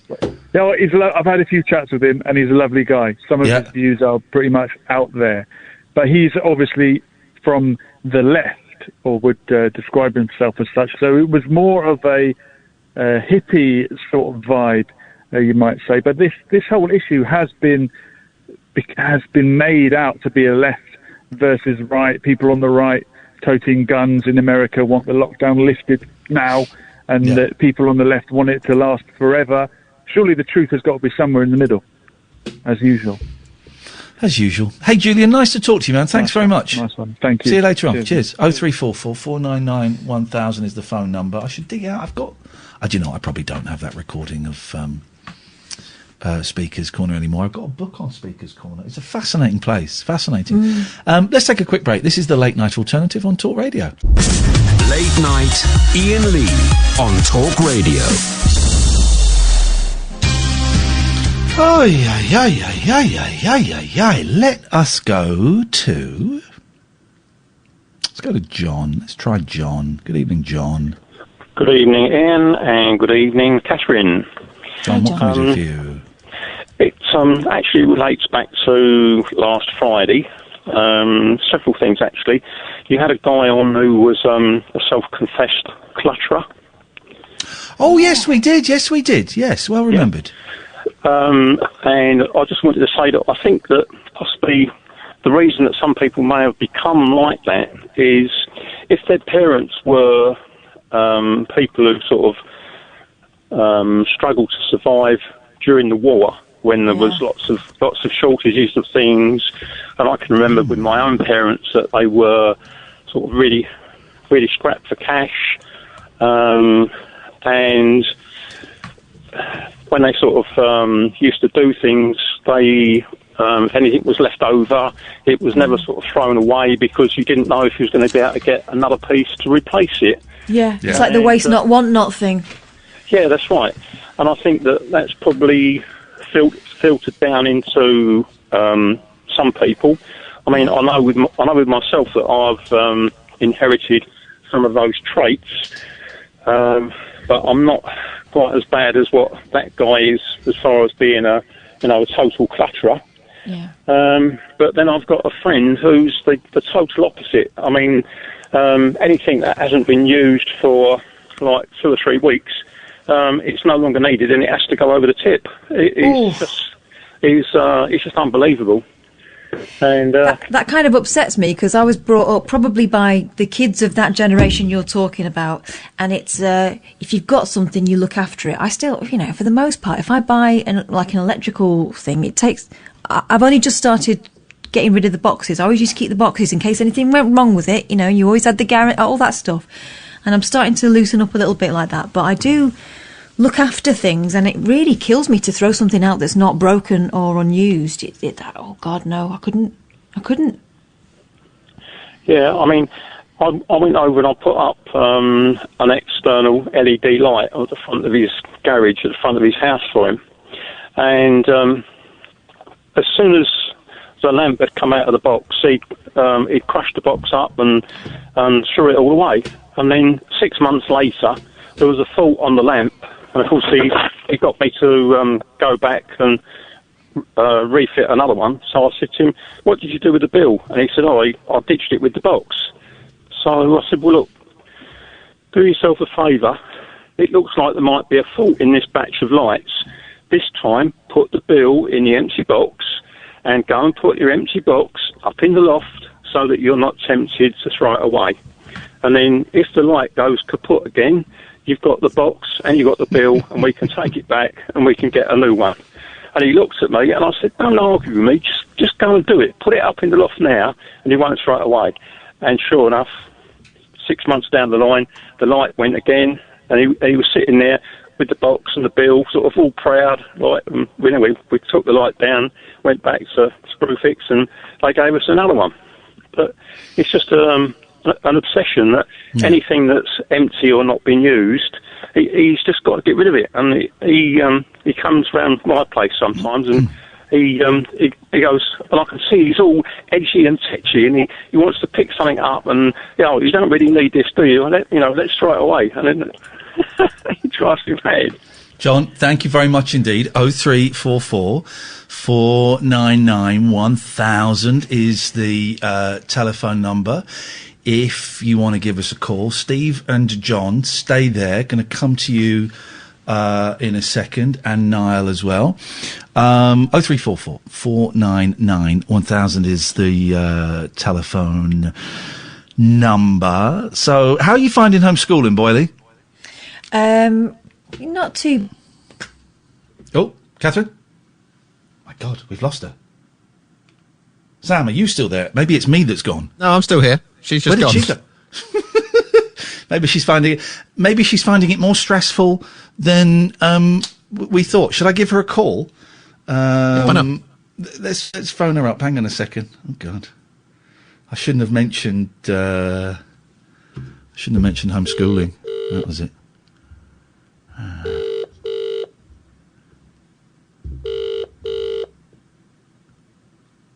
Be with you in a second, Niall. Oh, Kath's been murdered. Okay, fine. What on earth has happened there? Oh, man. Oh, man alive. Let's just enjoy, before we go to Niall,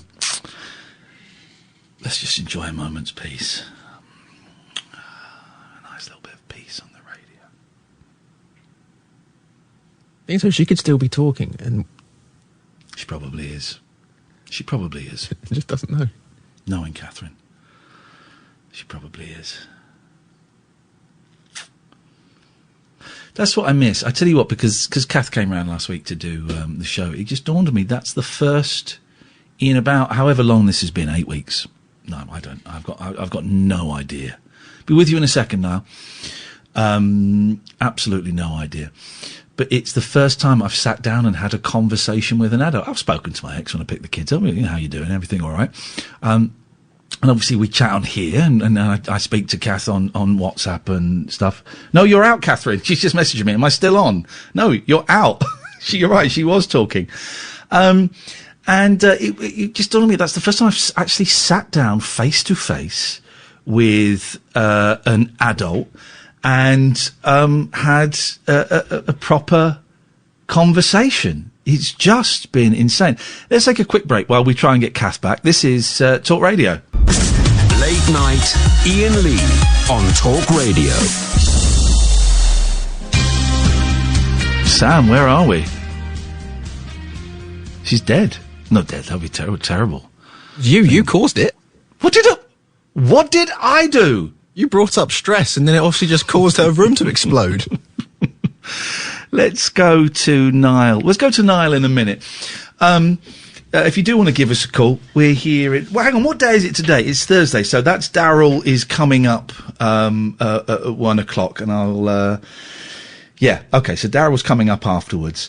0344 499 1000 if you want to give us a call. No doubt you'll be speaking to Daryl's producer as well, will you, Sam, and explain some of the technical issues that we've had. Thank you very much indeed. I'm just messaging and saying we've lost Catherine for a little bit.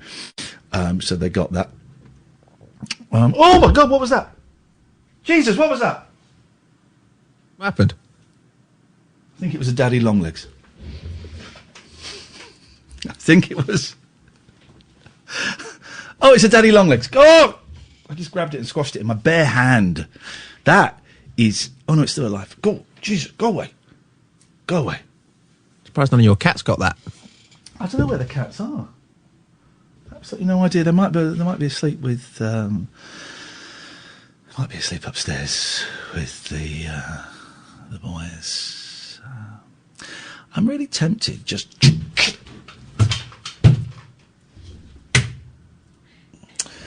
Really tempted for the last 30 minutes before we. There we go. Got it. Go away. Go away. Before we go to Niall. To just chill out for a little bit. Just to relax. It's been very stressful. Mention stress. It makes rooms explode. It makes rooms explode. Do you need to go and talk to Kath? Because I can carry this on my own for a bit if you need to go and do. Oh God, what happened to you? Internet went down, innit? Isn't it? Yeah. Surprised it hasn't happened before. You know what my internet's like. Yeah. It's surprisingly it's worked all right, hasn't it? Yeah. Yeah. We'll go to Niall in a minute. We'll go to Niall in. Hang on, let me just put him on the right line. Okay, we'll go to Niall in a second. We've got Steve as well waiting to come on. You can join us if you'd like to. I like this kind of laid-back, kind of nice, relaxed vibe. I think maybe this is something we should be heading towards more often. I think that's what we need to do. Just nice and chilled. Just nice and chilled and relaxing. Don't need to get stressed. Yeah. Did you hear about NASA's found a parallel universe where time goes backwards? Shut the front door. Hang on a minute. Why did we not boot Robbie Vincent off and kick off the show with that? It's brilliant, isn't it? Hang on. Yes. Let me find it. Yeah. Hang on. I thought it was... Here we go. Parallel universe, next 2 hours. Of course it is. That Well, would it's be parallel. wouldn't it? Yeah. It's... Stay there now. I'm going to come to you after this, mate. NASA scientists have detected evidence of a parallel universe. Next to ours, again, a tautology there, but never mind, it's the Daily Star, where all rules of physics seem to be operating in reverse. Fans of sci-fi and comic books have known all about parallel universes since the early 60s. Well, maybe not all about parallel universes. But while physicists have been debating since 1952 whether we actually live in a multiverse where quantum science pioneer Erwin Schrödinger gave a lecture that he himself admitted might seem lunatic, there's been little evidence so far of dimensions beyond our own. But now a cosmic ray detection experiment has found... A cosmic ray detection experiment. We are living in the future. Wowzers. Has found particles that just could be from outside our universe. NASA's Antarctic Impulsive Transient Antenna, or ANITA, uses a giant balloon to hold delicate electronic antennas high into the cold, dry air above Antarctica, where there's little or no radio noise to distort its findings. There's a constant wind, apparently, of high-energy particles coming from outer space, some of which are 1 million times more powerful than anything we can generate ourselves. Okay, stay with me, class. Low-energy particles, neutrinos, can pass completely through the Earth, barely interacting with the substance of our planet at all. But higher-energy objects are stopped by the reassuringly solid matter of the Earth. That means that high-energy particles can be detected coming down from outer space. To detect a heavier particle, a tau neutrino coming up out of the Earth would imply these particles are actually travelling backwards in time. And that is what the ANITA scientists have seen. I found quite a good TV show today, Catherine. Oh, yeah. Speaking of bullshit, like you just were. Sam, did you watch Into the Night or whatever it's called? I didn't. No, sorry. Oh, that's rude. Okay. Well, I found another one that you won't watch. It's called Transfers. Okay, how are you spelling that? I'm spelling it transfers, but I think there's a D in it as well because it's French, and that's how they spell transfer. I think that's how they spell transfers. No, it isn't. I think it is actually. No. I think it is. No. Yeah. Well, okay. Anyway, so it's French, and what happens is they have this technology where they can take you out of your body and put you inside another person's body. Not like that! Jesus! Not like that. But it's illegal for some reason. I don't quite understand the science fiction behind it, and I was being shown Animal Crossing at the same time as I was trying to watch it. But it's called Transfers. Transfers. Transfers. No, it was transfers. That would be German. Oh, transfer. Transfers. Oui. All Oui, right, that's what I said. Yeah, so I was right. So I was right. Well, you said with a D. I changed it. You said transfers. A D and a T are very, very similar letters. Yeah. Very similar letters. Okay. Very similar letters. Yeah. Okay. Anyway, I'm with you now. It was quite good. It was quite good. I was trying to find something on Netflix to watch, and there's not a lot.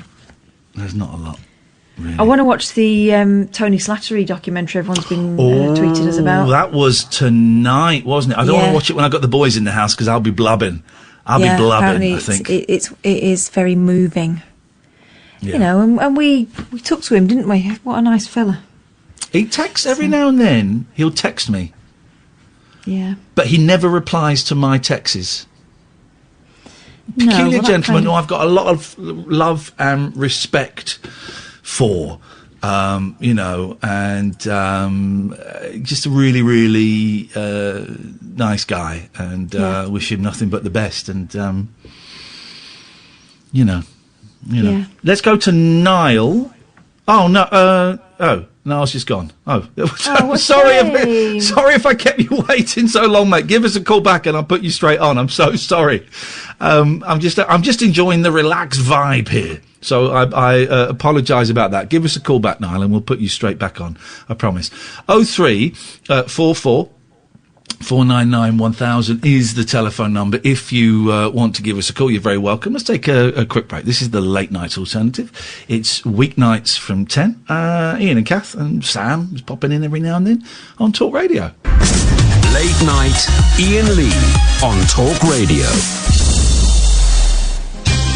I feel really bad. I was waiting for ages and I was just going to go to him and he's gone. Now, give us a call back, please, mate. 0344 499 1000 is the telephone number, and we'll have a nice. Oh God, I think we're getting trolled. I can see the switchboard. Oh Jesus, I think we're being trolled. Let me just get rid of this. Let me just get rid of this troll. Yes, Barry. What do you want? I'm not a troll. Prove it. You're my dear friends. I think we can proceed with caution. Okay, we'll take the call, but it feels a little bit weird. What did you call us? Cockles? Cockles. Hang on a minute. Cockles. Oh, hang on. I don't know why that's playing. It's playing Yummy, yummy. Yeah, don't listen to my Spotify playlist. That's private. Just like a man's Spotify playlist and his Pornhub search history are private. Keep your spirits up. Special, special, special, special, special, special, special, special.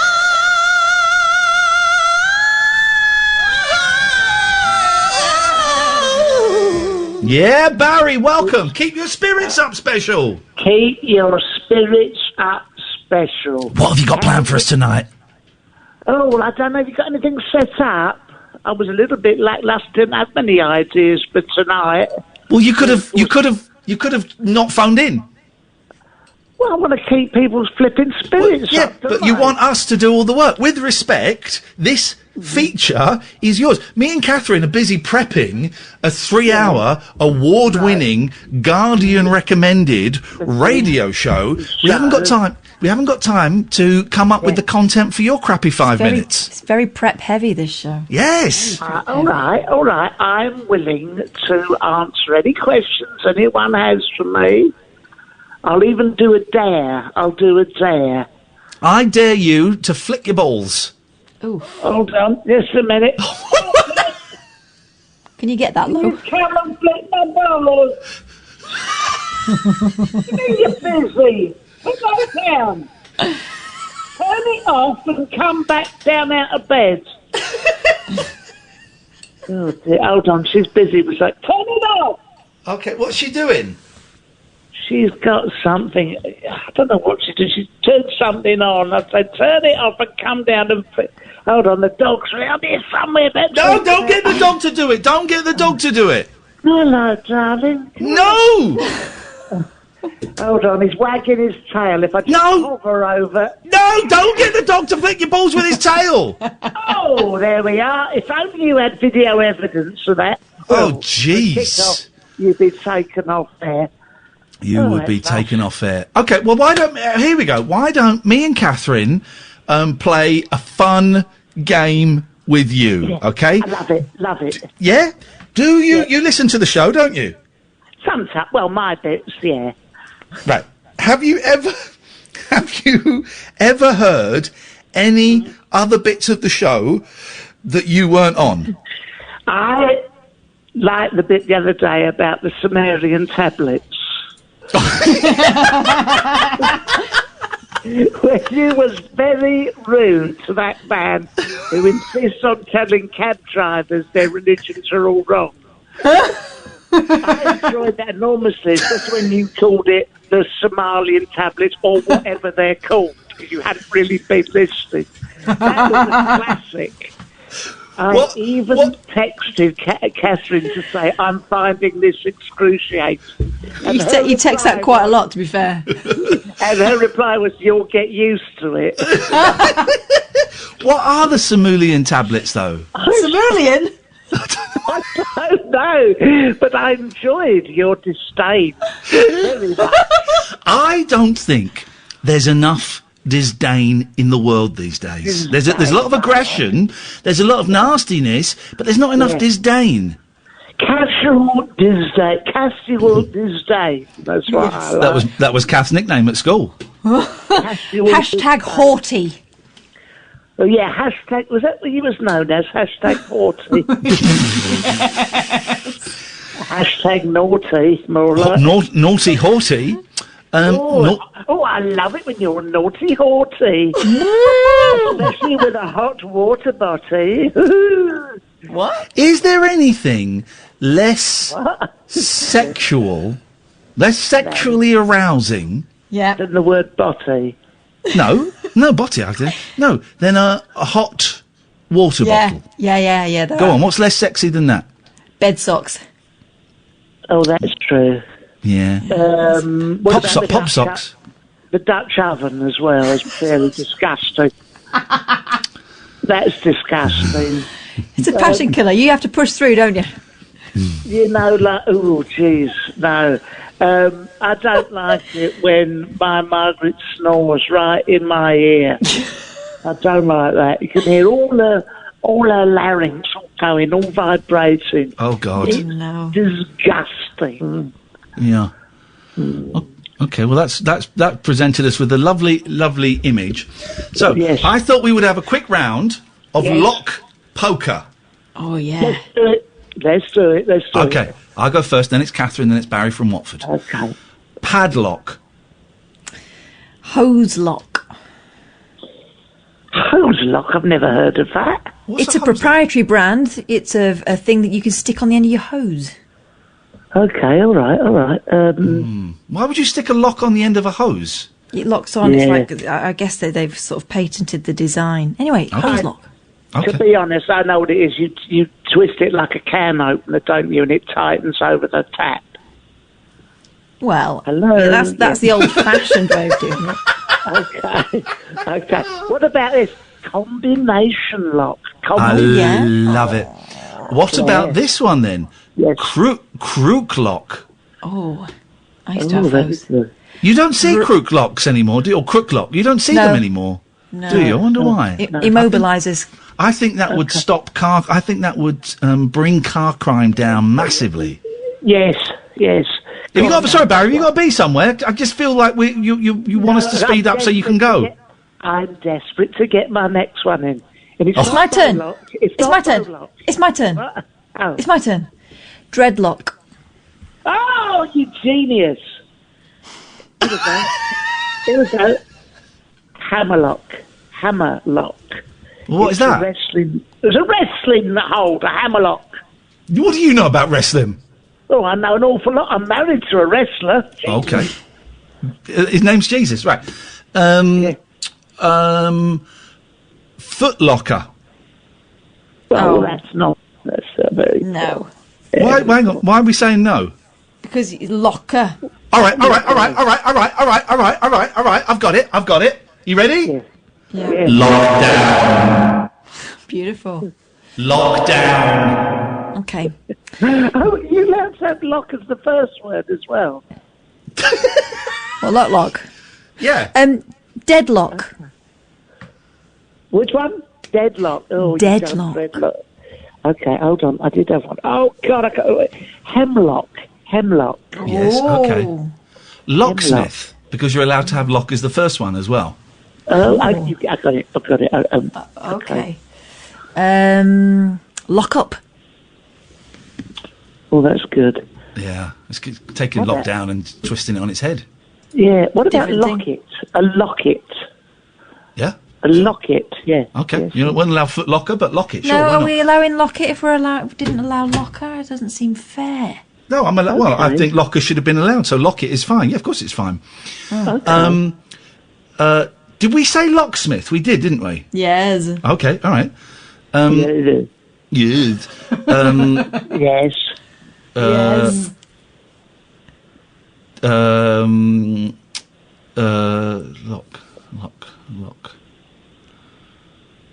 Lock of hair. Oh, yes, baby. Now we're getting good. What? Padlock. First one we had. No one. Come on. First- You can't repeat them, love. All right. Sorry. You can't repeat them, love. No. All right. Loch Ness. Okay. Yeah. Go on. Well, I was going to say that, but you're not allowed to, surely. Well, hang on. Were you going to say it? Well, I was going to say, and I thought it's not the same word, is it? Like Loch Lomond. Okay. Lock around the clock? No. Lock. Not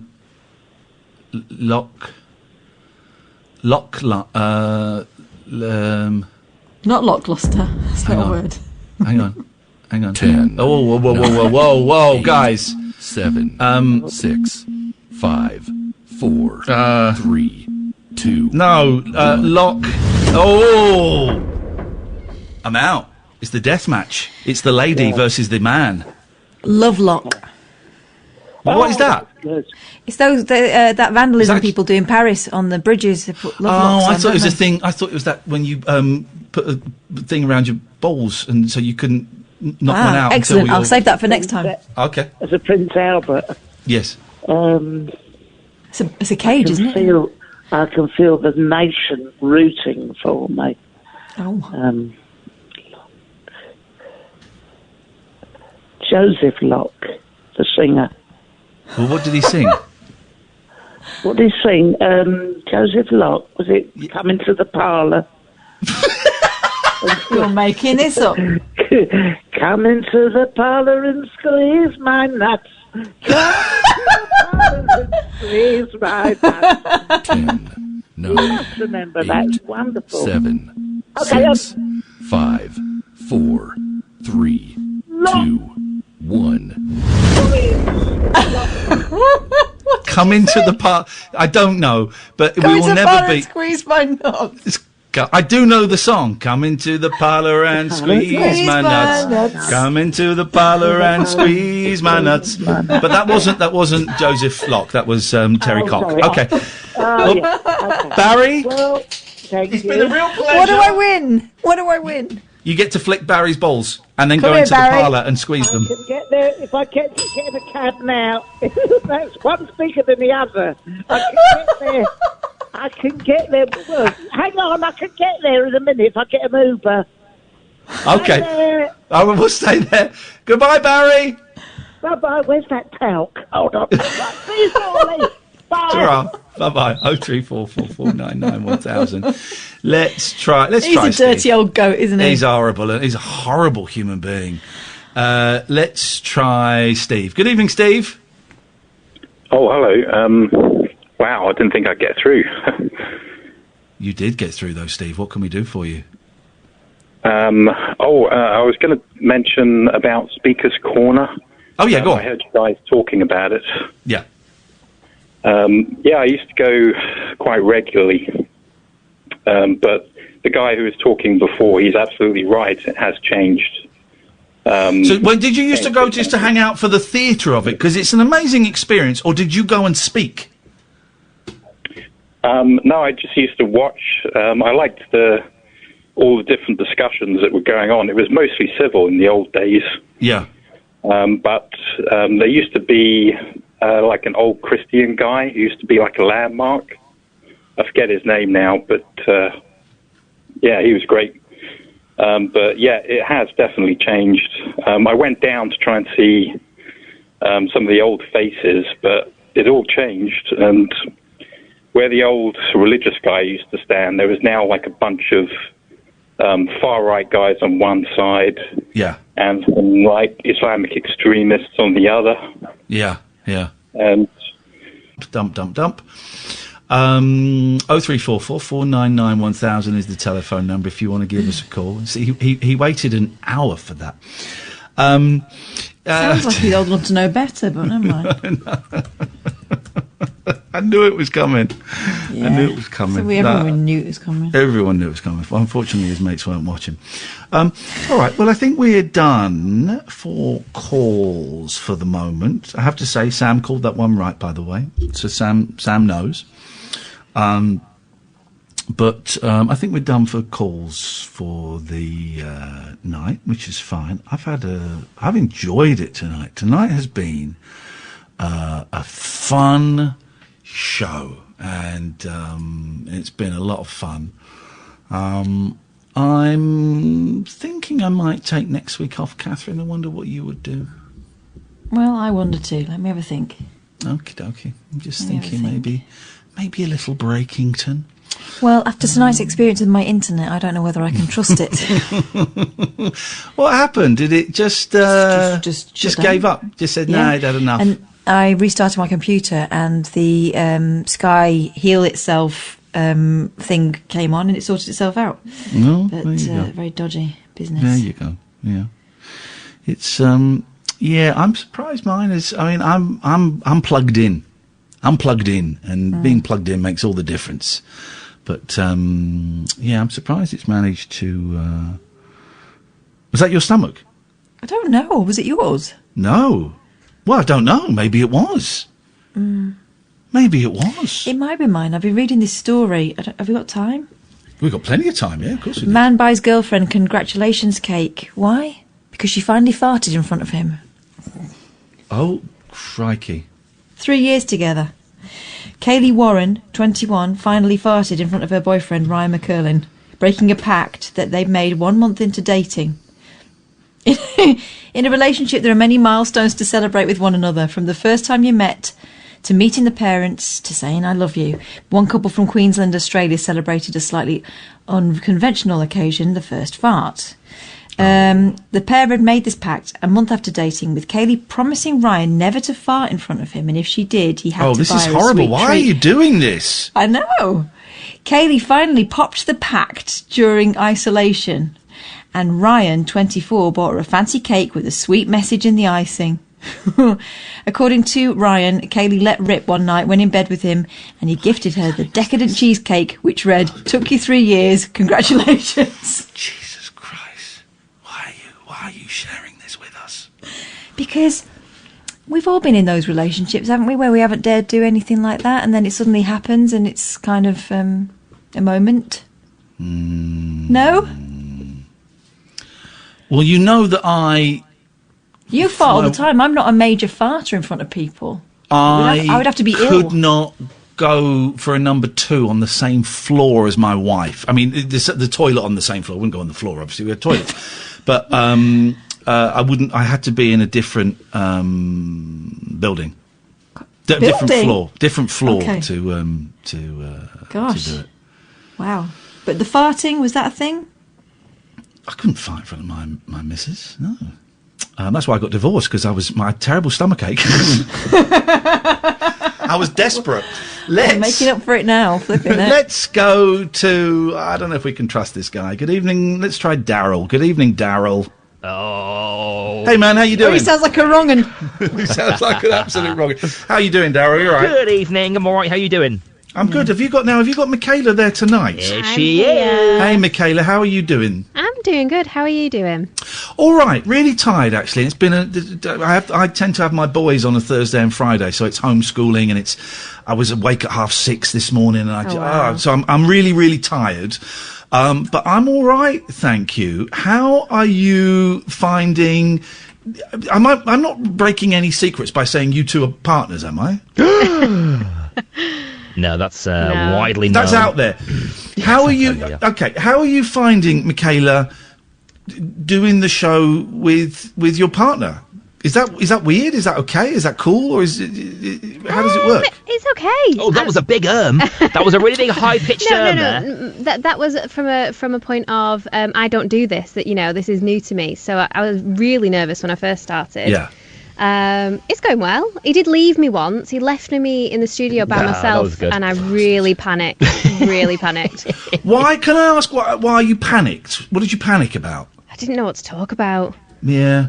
The thing is, though, Michaela is actually really good at it. She's really good at it. When this is a posh way of saying that she's gobby. Okay, carry on. Yes. But actually, we're going to do an interview. Emma Kenny's going to be on the show with us in about half an hour or so. So that's going to be interesting. That's going to be Michaela's first experience of sort of being part of something other than just me and her chatting. Brilliant. Which will be fun, I think. The thing that got it for me, right, was, and I've only got 30 seconds, is how I got to, because I used to do pre-recorded TV, and then I did a live TV show, and I couldn't get my head around it, and then I had an epiphany. I realised that none of this matters. Honestly, and as soon as I realised that, it just gave me the freedom. If this bit's rubbish, fine, the next bit might be okay, and if it's not, then tomorrow will be okay. I think what you really need to do, Michaela, is a massive balls up, and then you realise it doesn't make any difference. It's done. When nobody actually calls you the next day. Listen, we have to go. Michaela, it's nice to hear you. Daryl, always nice to hear you, my friend. Sam, thank you so much for your help. Catherine, thank you. This is Talk Radio. Talk Radio.